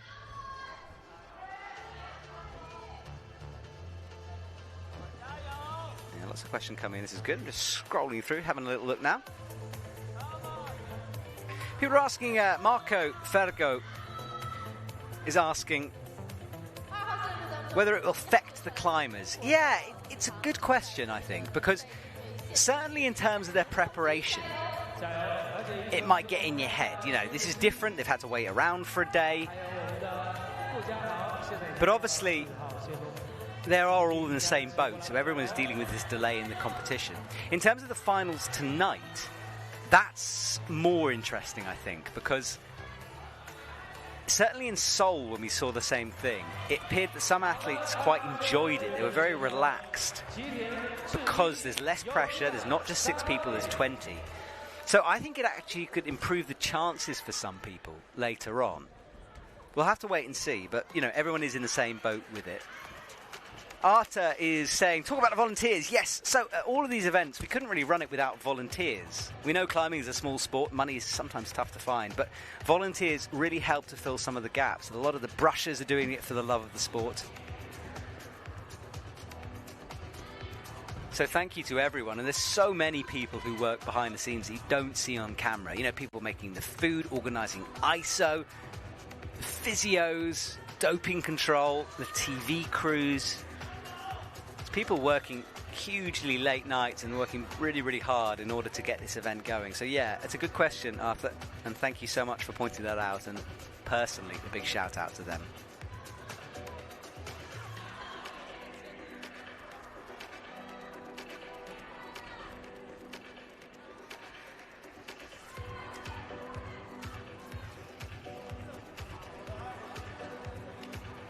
Australia Climbing is trying to get Campbell up in the commentary box. Yeah, we will try if we can. I don't know where Campbell is right now, but it'd be good to have him up here. Keep your questions coming. It's great to have them, and it's always interesting to know what you guys want to know. Squeak is saying he's travelling to Innsbruck to watch the World Cup. Awesome. What a World Cup that is. Good one to choose. And because obviously there's so many events, it's a good one to pick. So you get paraclimb, you get boulder, lead, everything. Someone's asking a question about how old, well, as in like, how old is too old to start climbing to make it into a World Cup? That is a very good question, and one I don't really know. They're pointing at, Zach is pointing out that Emil Abrahamson started at 17. I think he might have climbed before that, though.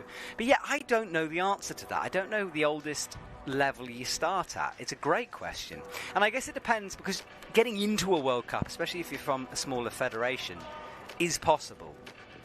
If you're trying to get into the Austrian team or the French team, a bit more tricky if you started at 30 perhaps. But yeah, I'd love to know. Does anyone know what's the oldest? Tell me. I'm asking questions now. So yeah, keep those questions coming in. I'll answer them if I can.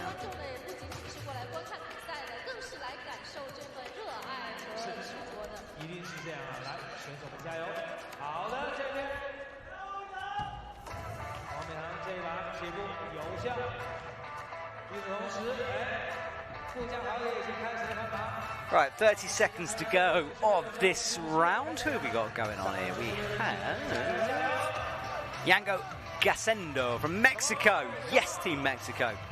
I was in Mexico last year, had a wonderful time there. Great people, great team, wonderful tacos. Seriously, I mean, the food in Mexico is just incredible. Loved being there. Love a World Cup to go to Mexico. What do you think? In fact, that's a good one. Let me know. Where is your, or let the IFSC know, whoever. What would be your dream location? Where would you like to see a World Cup? Mine's Mexico. That's where I'd like to see it go. What about you watching at home? That or some kind of wonderful tropical island. Barbados, perhaps. I feel the humidity in Barbados would be perfect for climbing.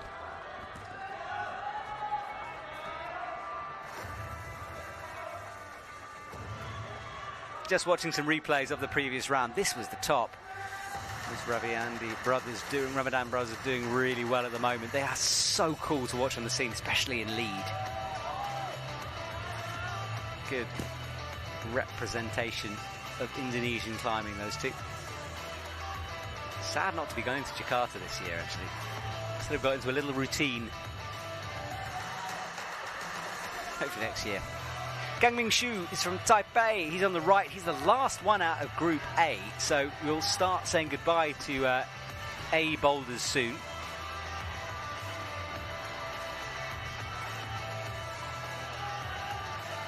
And next to him, last for Group B2, Jinwei Yao. So, well, both M1s will be leaving us very shortly. We start to wind down this qualifying / semi-final here this afternoon. This afternoon? Yes, it is this afternoon, by a minute. Coming up to 12 p.m. here in China.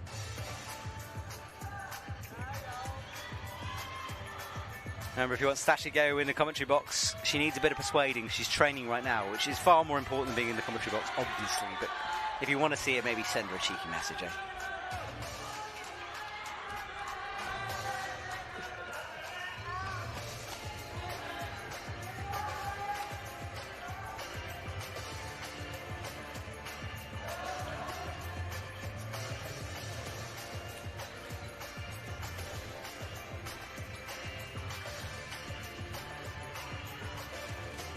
Al Swin is down on that slab in the middle. That's the USA athlete we were talking about before. Deep, deep lock there. Simon Hibbler there. Can't make it work that time. Big lock off in order to try to make that reach over to the sloper. Koda Yamada as well. I haven't talked too much about him, from Japan on MB3. Let's see what he's got. Cleaning those shoes up, pulling onto the crimps. Big move up with the right hand. Drives through that foot towards the pinch, but can't hold the pinch. Couple struggling with a slab down at the end as well, and you can see the sort of level change. And I guess for you guys watching at home, you don't often get to see these qualies, so there is a difference between the ones who qualify first, those high-ranking people, and those who are qualifying lower down the order. And this is why setting for a comp like this is so tricky.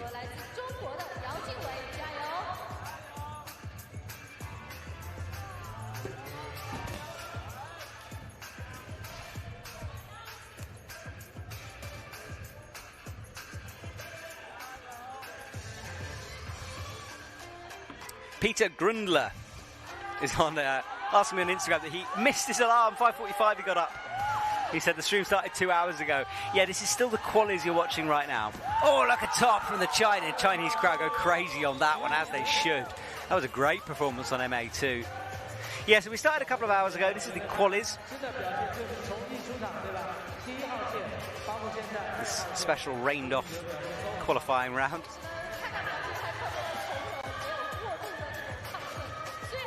Axel is asking, how do people get into these competitions? Well, it depends on the federations, basically. So there's no sort of gateway to a World Cup. You just need to be part of a federation. The federation needs to send you, or you pay your own way to get here. But obviously, within different countries, some need to qualify. So, as I said, if you're trying to get into the French team, for example, you really need to prove yourself on the national circuit and just show you're good enough to be in that team. Whereas if perhaps you're climbing for a smaller nation, Macedonia, for example, we had the universality program last year, then it might be easier. But realistically, there's no point kind of going to these places if you just climb V7, you know. I mean, you're talking about the world's best climbers. So to compete or to just be here is a kind of a different question. And it does depend on which country, which federation you are part of. But the level, I cannot tell you how hard and how good. I mean, everyone on the mats right now is an incredible climber. But to be mixing it with the top 30, I mean, you've got to be world class. Hope that answers your question, Axel. Apparently, Alexei Rubtsov started climbing when he was 17. So that is pretty late. Yeah, so that seems to be very late. 17, wow, to completely start climbing. Squeak would like us to come to Australia. Asked, where would you like us? Yeah, Australia would be good.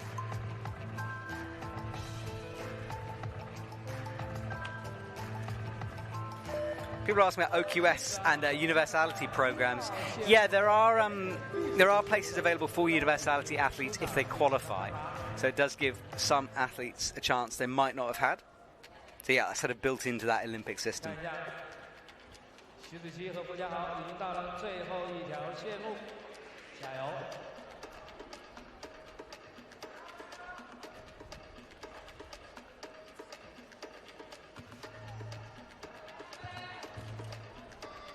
So last few climbers are coming through now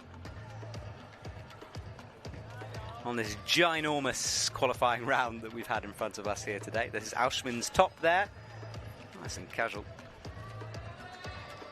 4 minutes 18 on the clock in this round of Boulder. Remember, the slab now not in action. We've got rid of that one. All climbers have come through. So now we are slowly starting to wind things down, looking for 20 athletes to get through. You can see the scores on the IFSC website. So not website, on the IFSC app. It's always available to you. The Serato and Toby have been on the top spot for a long time, and they're not going to be chucked off now. Good climbs from both of them. So dealing with this tricky situation that we were in due to that weather.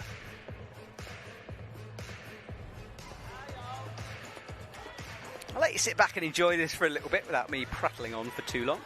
I'll catch up with you in a couple of minutes.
Come on.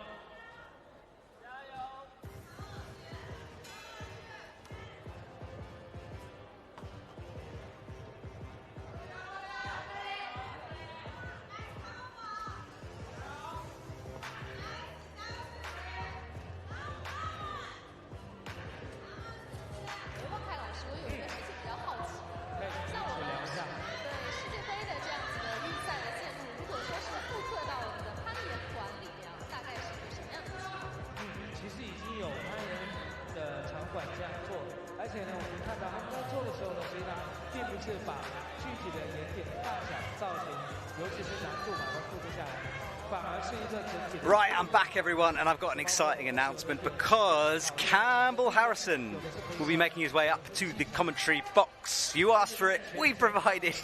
So Campbell Harrison, Olympic qualifier, Australian athlete, he will be arriving in a couple of minutes. So that means you guys have got some work to do. Send us your questions, please. IFSC Instagram story, there's a box that you can send your questions to. I'll look at my Instagram as well.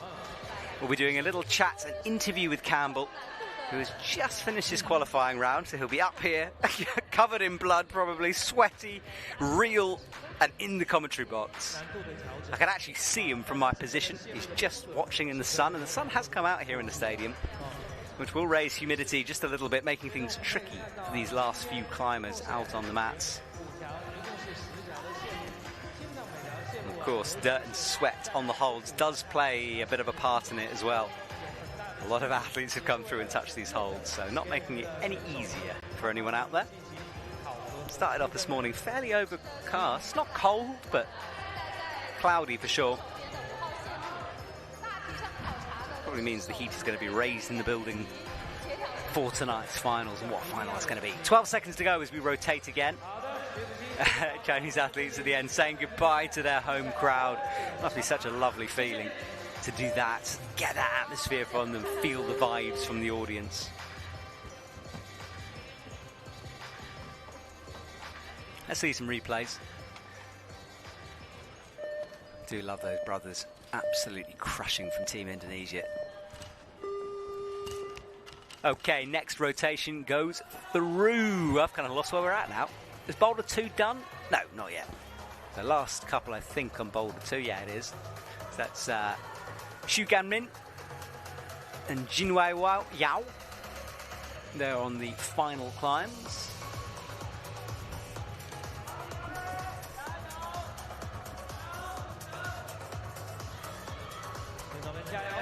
See how they deal with that. Xu Gan immediately getting involved and staggering backwards back to his chalk bag. Look at the slab on the left as well. Some more synchronized slab climbing, both rocking over, that left leg trailing behind in order to try to balance themselves out as they stand up on that slab. Setting themselves up for a big spring and a heel hook, but not quite on the far left. But look on this, is MA3. Oh, so close. Chinese crowd again getting behind their athletes. So a reminder again, please send your questions in. Campbell Harrison will be joining us in a couple of minutes up here in the commentary box. So any questions you have, IFSC Instagram, my Instagram if you want. Unique charts. And look at that top there on MB2. Stunning stuff from the Chinese athlete. I'm trying to see his name and I can't. I'm sorry, my eyesight isn't even that great. But next to him, Junze Hu is resting. Xu Gan, meanwhile, is making progress here. 2 hands on the slope, a big move up towards the zone hole, but can't quite hold it. And do keep an eye over on the left of your screen as well. Simon Hibbler, powerful climber, hitting the first left-hand pinch.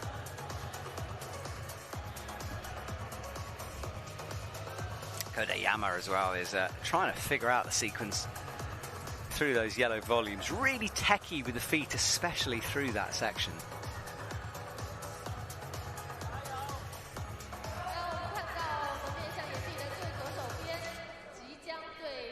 Yeah, tough sequence of moves that's caught out the very best. I mean, Jakob was up here earlier on. I was telling him he climbed that section a bit like a lead climber just because he was resting there for so long. Had his chalk back on, shaking out, dropping down.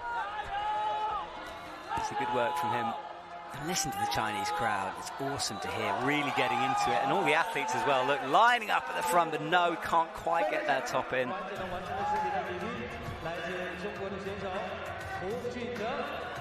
It's tough stuff.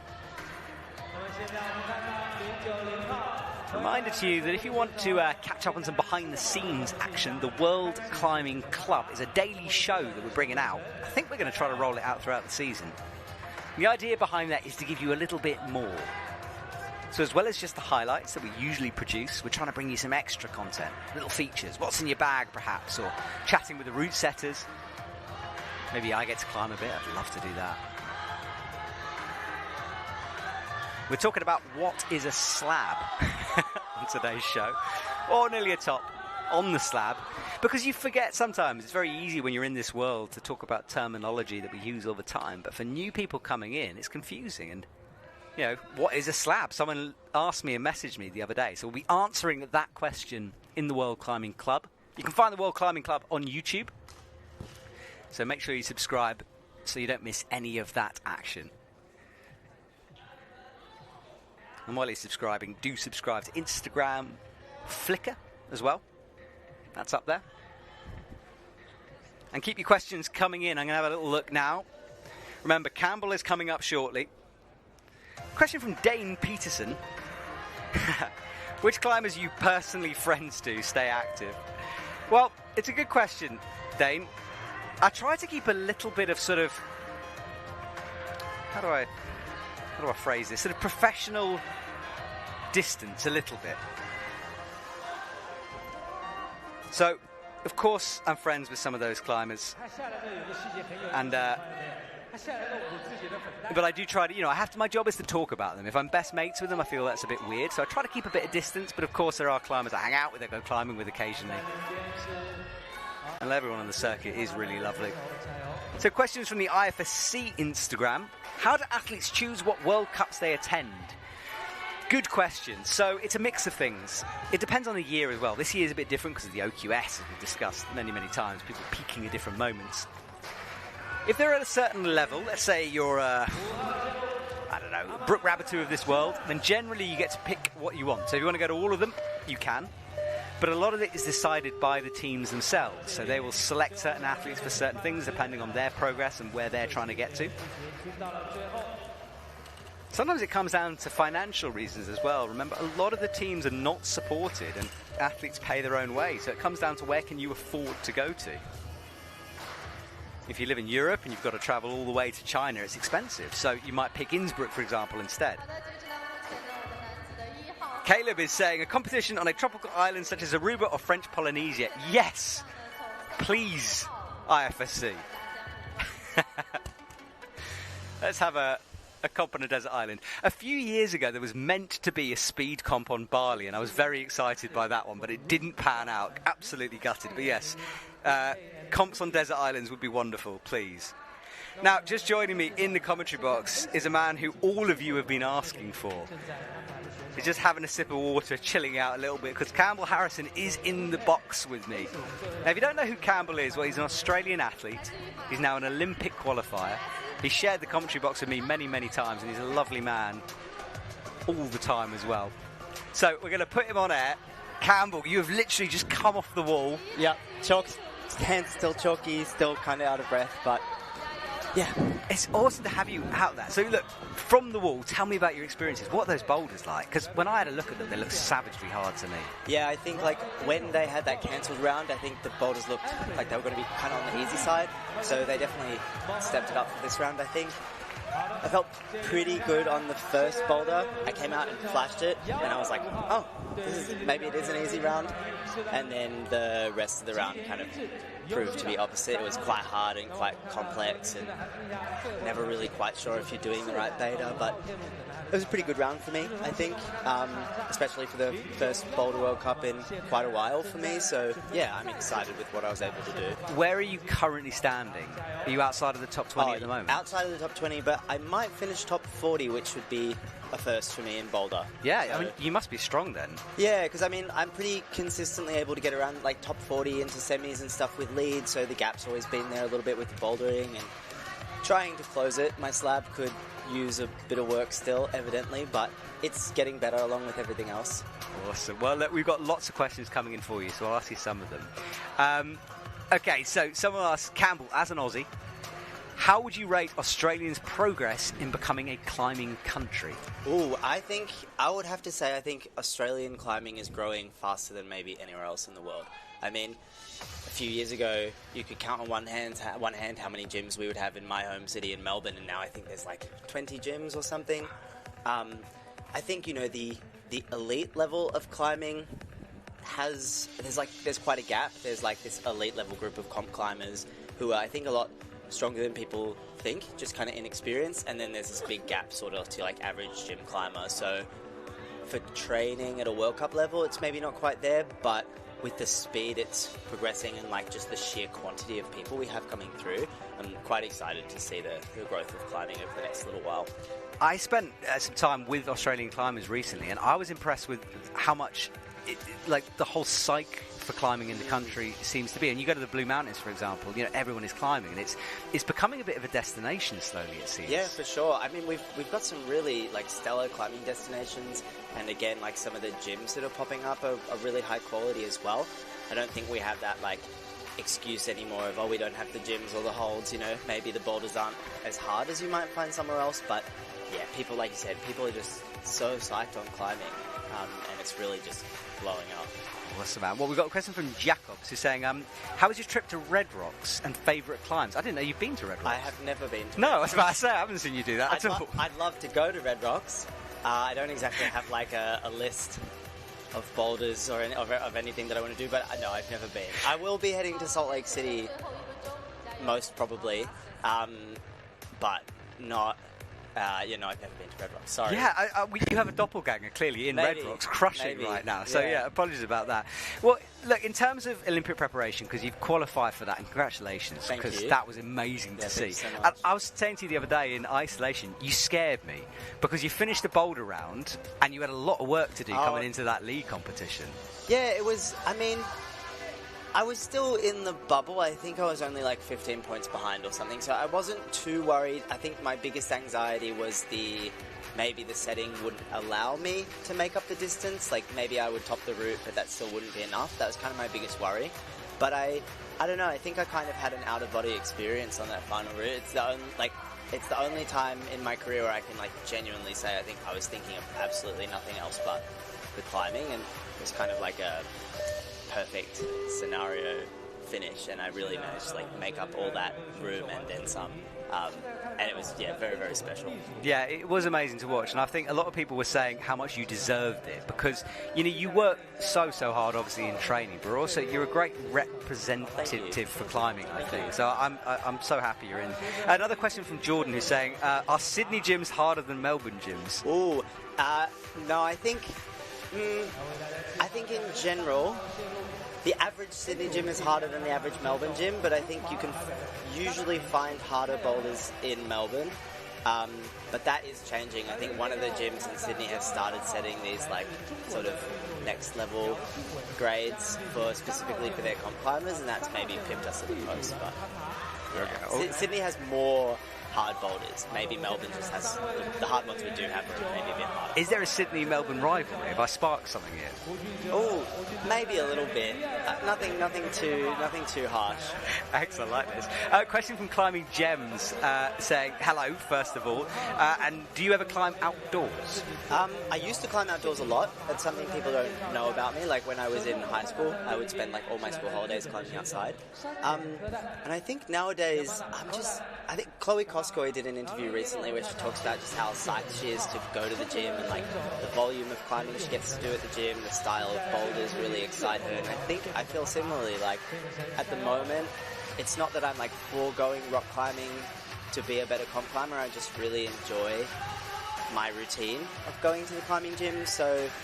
But I do have aspirations to head outside. It just doesn't like comps really set a fire in me, and climbing inside is really exciting. And then outside is like, yeah, that looks cool. I'm going to do that. It's just not what I want for the right future now. when you finish it. For sure. Well, last question, I guess, from Australian Climbing. He just says, hello from Mum. Does your mum run Australian Climbing? I was literally about, as soon as you said Australian Climbing, I was like, that's my mother. I didn't know it was your mum who ran it. It is my mum who runs that, yeah. That's amazing. So if you see my face on there, like a little bit more than you would expect, that's probably why. Well, it's just interesting because I have a regular conversation with Australia Climbing on Instagram, and I didn't know it was your mum, so that's amazing. Yeah, she built that account from like the ground up. Wow. Yeah, way back when I was in youths, and she was like team manager for the youth team. She made that as like more of a fan page, I guess, and like built it from It's massive. It's a really good resource as well. Yeah, she works pretty hard on it. So I mean, hi mum, good work to you. Everyone's loving your work, so. Yeah, very cool. Awesome. Well, Campbell, we'll let you go because obviously I know you've got things to do. But just quickly, Wujiang, the end of the week. Yep. Your speciality lead. You looking forward to that? Yeah, I am. It's kind of weird coming into a boulder and lead event so early in the year. I kind of feel like I'm not quite in full boulder mode and not quite in full lead mode. But I'm definitely really excited to start clipping some draws and... I think it's going to be a lot of fun. Great. Well, looking forward to having you there. Congratulations with Thanks today. so much. It was a great effort, and I'll see you very soon. Thank you. Thank you, Matt. Thanks for having me.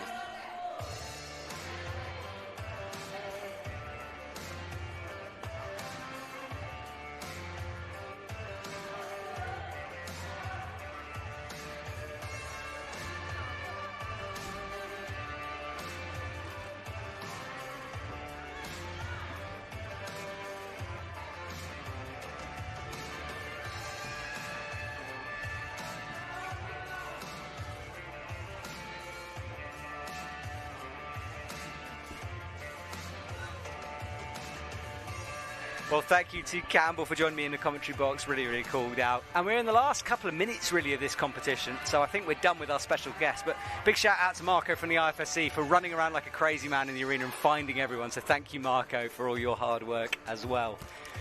Last couple of climbers then as we tick down towards the end of this competition. What do you think about this format, eh? I have to be honest, I was a little apprehensive coming into this morning's broadcast, knowing we didn't really have the score and graphics and stuff. I didn't want to mess it up, but it's been interesting, hasn't it? And great to get the climbers up and talking to us. So spread the word if you've enjoyed this. Let us know, comment beneath the videos. Certainly had a good time here. Right, where are we at? Let's get back to the climbing, shall we? Mingshu Gan, yes, on MA3. Next to Jinwei Yao.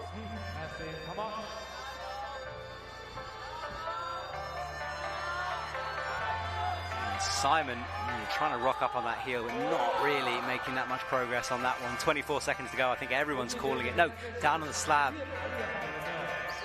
It's a no. Tony Yoshida trying to finish things off on a high. Moves that left foot over, sets himself up, fires upwards, and oh, that's a weird cross-through move there. Right hand, left hand.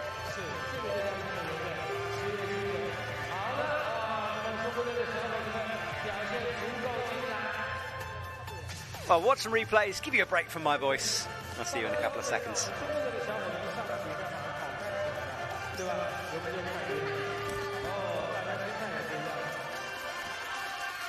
现在真的是到了最后几位了啊！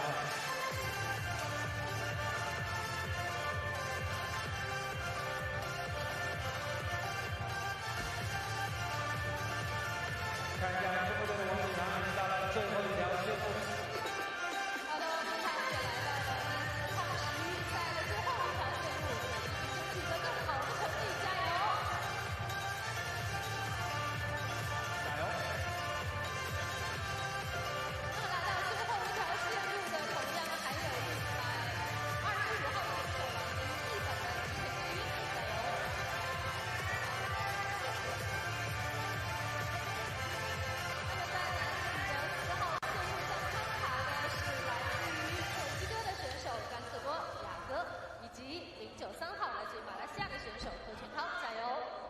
加油！ 加油 ，Come on！ 好了，那我们的上午比赛进入到尾声的时候，也同时为大家预告一下下午的比赛，将会是我们3天比赛的最后一个项目，那么在7点钟准时开始。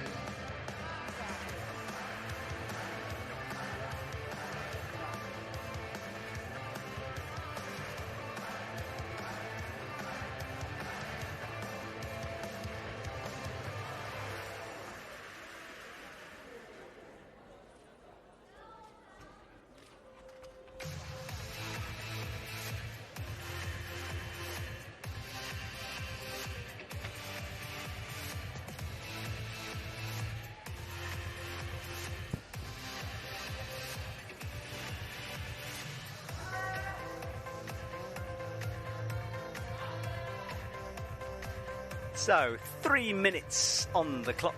Yago Gansido from Mexico there on your screen. Sorry, I said Satoshi Yoshida before. That is now Satoshi Yoshida on the left-hand side. And he might finish his comp strong here. Stretching up, aiming for that last top hold. Fingertips on and a thumb right in the edge, but no, can't make it happen. And disappointment on his face as he comes down. Bingtang Wang, meanwhile, on a similar slab, up with the right hand. Catches the left. Good work from him. Stands on that tiny jib for the right foot. Makes the match, but you've got to bring your left foot up really high here, a sort of a skip jump, in order to get up onto the crimps and the jibs that are up there, but hard to see. Even harder to stand on.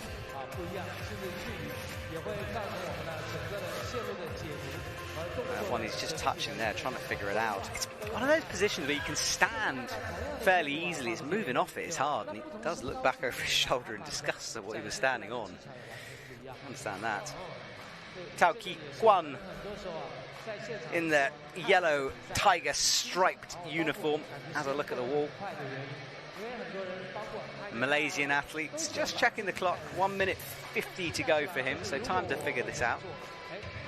Getting rid of some of that pump, shaking it out. Only a few athletes left on the mats now as we slowly say goodbye to these boulders. We work our way through this competition, trying to find our top 20. So Tony Yoshida flinging up and snapping into that position, cracking that right hand in, now matching. Right foot on nothing though. There is a foothold available. He wants the one back behind him on his left hip. There he is, gets it now, drives the weight through the toes, palming up towards the top, matches. Good work from Satoshi Yoshida, and that meant a lot to him, celebrating as he came down. Enjoying his time out there in the sunshine. And the sun has come here in China. The disadvantage of the stadium is the fact that the roof isn't particularly roofy for the weather, but the joy is that sunshine just streams through and you get this wonderful outdoor-indoor style atmosphere. On the right-hand side of the stadium, there's a quarry with some cliffs, which apparently no one climbs on, which I do think is a shame. And then on the left, we get housings and buildings, so you can stare from one side, from the sort of urban environment of the city, into nature, which is a lovely idea. Good stadium. 19 seconds to go. Everyone's saying goodbye. Brushers will be out doing their jobs as we rotate through and move onwards through the qualifying.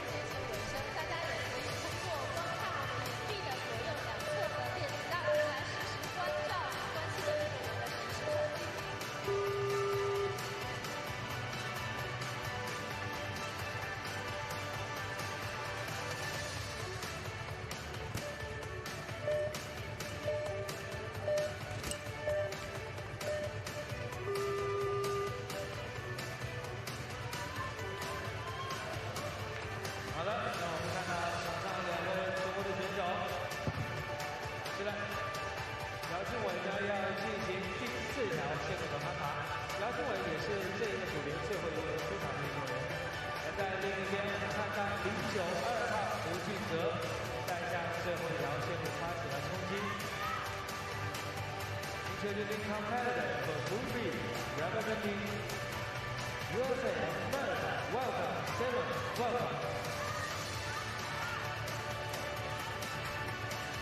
For you Keqiao fans in the commentary box, by the way, she has tentatively confirmed that she will be with me tonight. She thinks she'll have time to do all the things she needs to do. So hopefully Stasha will be joining us in the commentary box later on this evening. So thank you if you put a little bit of nice pressure on her. She will be here later on, fingers crossed.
确实对于选手的体能是一个很大的挑战。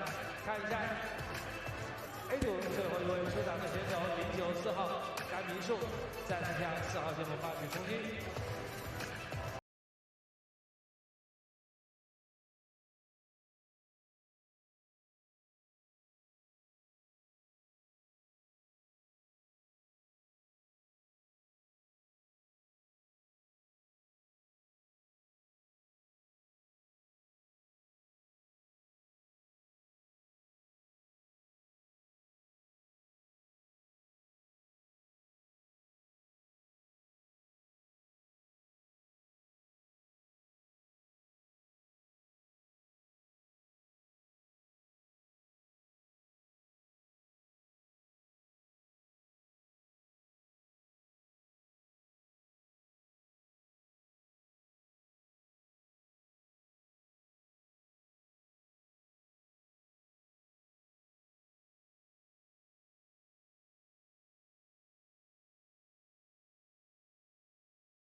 还在很仔细的处理。另一边128号姚庆伟开始了攀爬，这一边中国台北甘平树起步了，加油！另一边美国选手Simon，come on，Simon。好的，谢谢。甘平树完成了在男子磐石比赛所有线路的攀爬，第4号线路的攀爬，谢谢。另一边92号，有请加油 ！Come on，Simon，come on。好，感谢姚俊伟非常绅士的出场。好，姚俊伟也完成了这一把的攀爬。哎 ，Simon 这一把有戏哦 ！Come on，Simon。加油！加油！ Come on，Simon， just got it。好了，各位，我们的比赛进行到尾声，再次预告一下，今天晚上7点将会是我们的3天比赛最后一个项目，最后一个组别的比拼，请一定要记住 ，tonight 7 o'clock，the last competition for the IFSC World Cup Keqiao 2024。See you at 7 o'clock tonight。好了，来，我们来看一下，现在已经到了第5号线路，倒数第2名出场的2位选手了。好的，我们来看一下，他们分别是93号来自于马来西亚的选手柯俊涛，以及127号来自于墨西哥的选手甘斯多雅各，加油 Welcome athlete representing Malaysia, Ke Qintao, and the athlete representing Mexico, Diego. Welcome. Right, 4 minutes on the clock on this last couple of rounds here as we wind down. Iago Gancedo on the left from Mexico. Just making sure of his shoes, as you can see, and the holds themselves. And on the right-hand side, Tauke Kwan gets going, reaches over, struggling to get into that starting position, in fact. Now finds it. Creeps out right with the foot.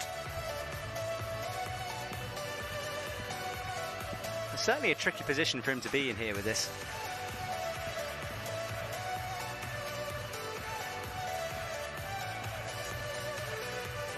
And thank you to everyone. I should just shout out all the people who have been interacting with us, responding, saying hello. It's been great to have you joining us and joining me and all of my special guests as well. We had lots of athletes up here in the commentary box, which was brilliant to have. Always a privilege to hear their insights, especially when we drag them straight from the mats into the commentary box. I feel like it's a very raw way of talking, which is great. I like it to be as real as possible. Do remember tonight we have the finals for the men. 7 p.m. we kick off, or just before, I think. Same format as last night. There was an opening ceremony last night as well, so do go and check all the photos if you've seen those, because there are some pretty cool photos. There's sword play going on. Everything. Mexican athlete asking for a brush there just once. A bit of a cleaner. No, he's actually asking about, I think, the zone hold, whether he got the zone or not. Must have been a bit shaky on that one, so just checking. Final 2 athletes. And the stadium gradually beginning to empty out. A lot of the athletes who know they've made it through into the top 20 will have gone back to hotels to eat, refuel, reset, get ready for tonight. Isolation opening, I think, around about 5 o'clock for the athletes to come out onto. See if he can get, if Iago can get this zone this time. Oh, fingers underneath, stretches up high. Really starfished out on the wall there, spread between the 2 opposing volumes. Reaches down with the right hand. Gradually brings that left through, taps the hold, and this is slow but steady progress from him. Up he comes with the right hand, into the zone now, adjusting, bumping. Standing up on that jib. The moment the athlete stands on it, you immediately can't see it, it's that small. 1:29 on the clock, and a little spiral kick down and a spin. Top marks for a dismount. Well, as we are nearing the end of proceedings here, you have basically a couple of minutes to get any last questions in, if you're still watching. And tell me, has anyone been watching right from the very beginning of this? I'd imagine you've been dropping in and out, which is absolutely fair. We're just putting us on in the background.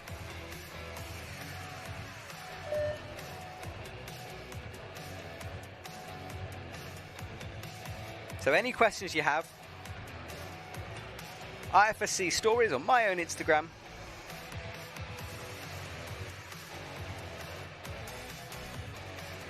Say hello, drop me a like, drop me a question, whatever you want to know. I'll be as honest as I possibly can without getting fired, I promise.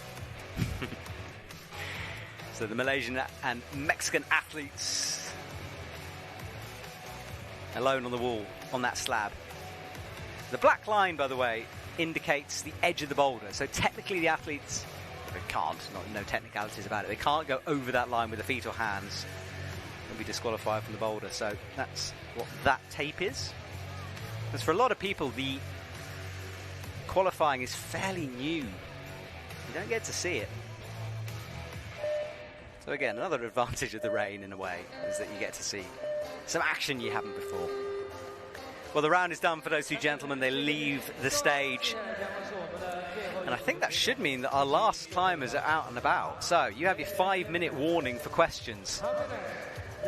Anything you want to know about the World Cup circuit?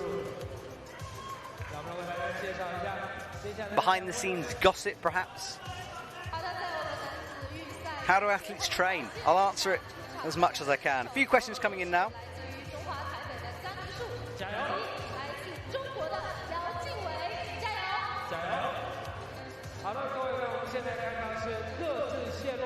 They do send them through.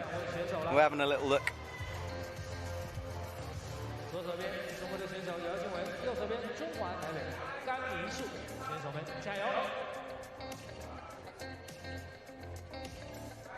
Last 4 minutes 22 of our competition before we will confirm our top 20. And do remember that I'm not sure if, actually, no, we can't confirm the top 20 because we can't show a score, but it will be on the IFSC app.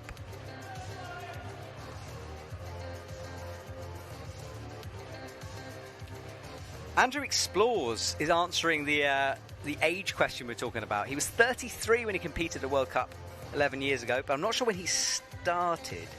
That's what we're trying to work out, is who is the oldest starting climbing and then getting into a World Cup.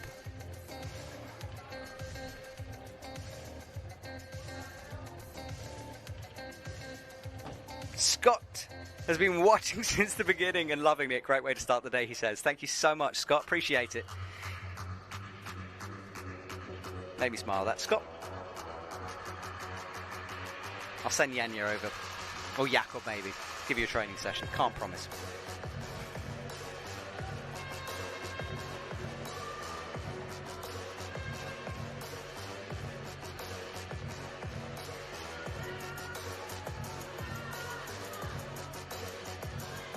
Right, 3 minutes to get this boulder done.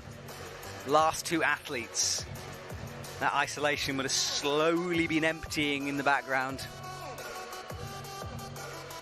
Jinwei Yao is teetering his way over, up into the crimp. It's kind of where he came off before. It was getting through this bottom section he was struggling with. Left hand pinch and the thumb on the no text. Yeah, it's that move, just not finding the balance.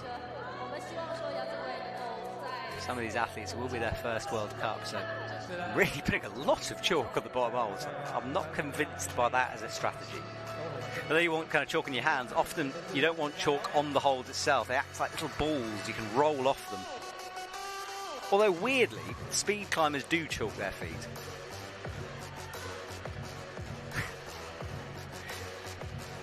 Don't know why. Actually, that's not true. I do know why, but I can't remember why. But anyway, let's see if his chalked up footholds do make a difference. He's stepping on one of them now. There's so much chalk on that. I kind of think it's counterproductive, but maybe it's working so far. Maybe it's just the level of grease after all those climbers through is just made chalk, and certainly it seems to be working, yeah. All right, I'll be quiet. Mingshu Gan stretches over to the right. He hasn't got too far on this. I don't think he's hit zone yet. Yeah, just struggling with it. A bit out of reach, perhaps. Well, the music ramps up a little bit in the background, and why not? We're at a World Cup here. Drama should follow. It's been a good round. I've enjoyed it. Nice boulders. Started off with lots of slabs with that boulder number 1, which I thought might be a bit undercooked, but then very quickly we discovered it wasn't. Still a hard one. And generally all the boulders. I mean, Campbell said it during the interview we had, which is that after the first quali round, the setters did make things harder for this. I think, oh look, we're seeing progress here. Jinhua Yao, how good would it be to finish on a high? No! You blew my fairy tale ending there. Nearly. He runs back to his brushes. He wants another go at this, but 30 seconds, not a lot. Not a lot of time to get this done. Got to move slow through the bottom as well.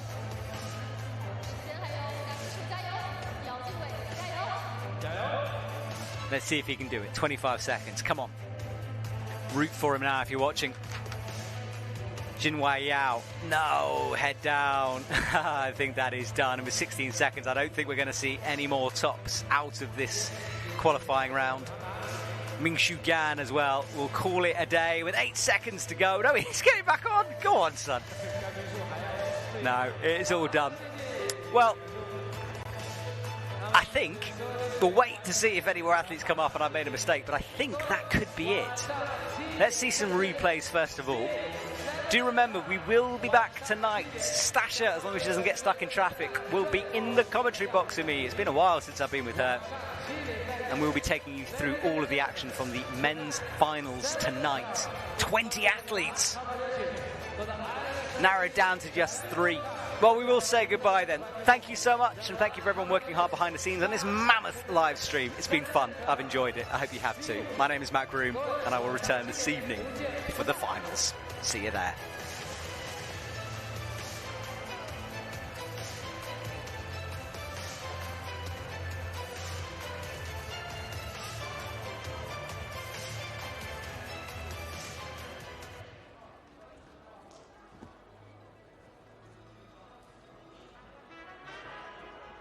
Ladies and gentlemen, the morning session has now come to an end.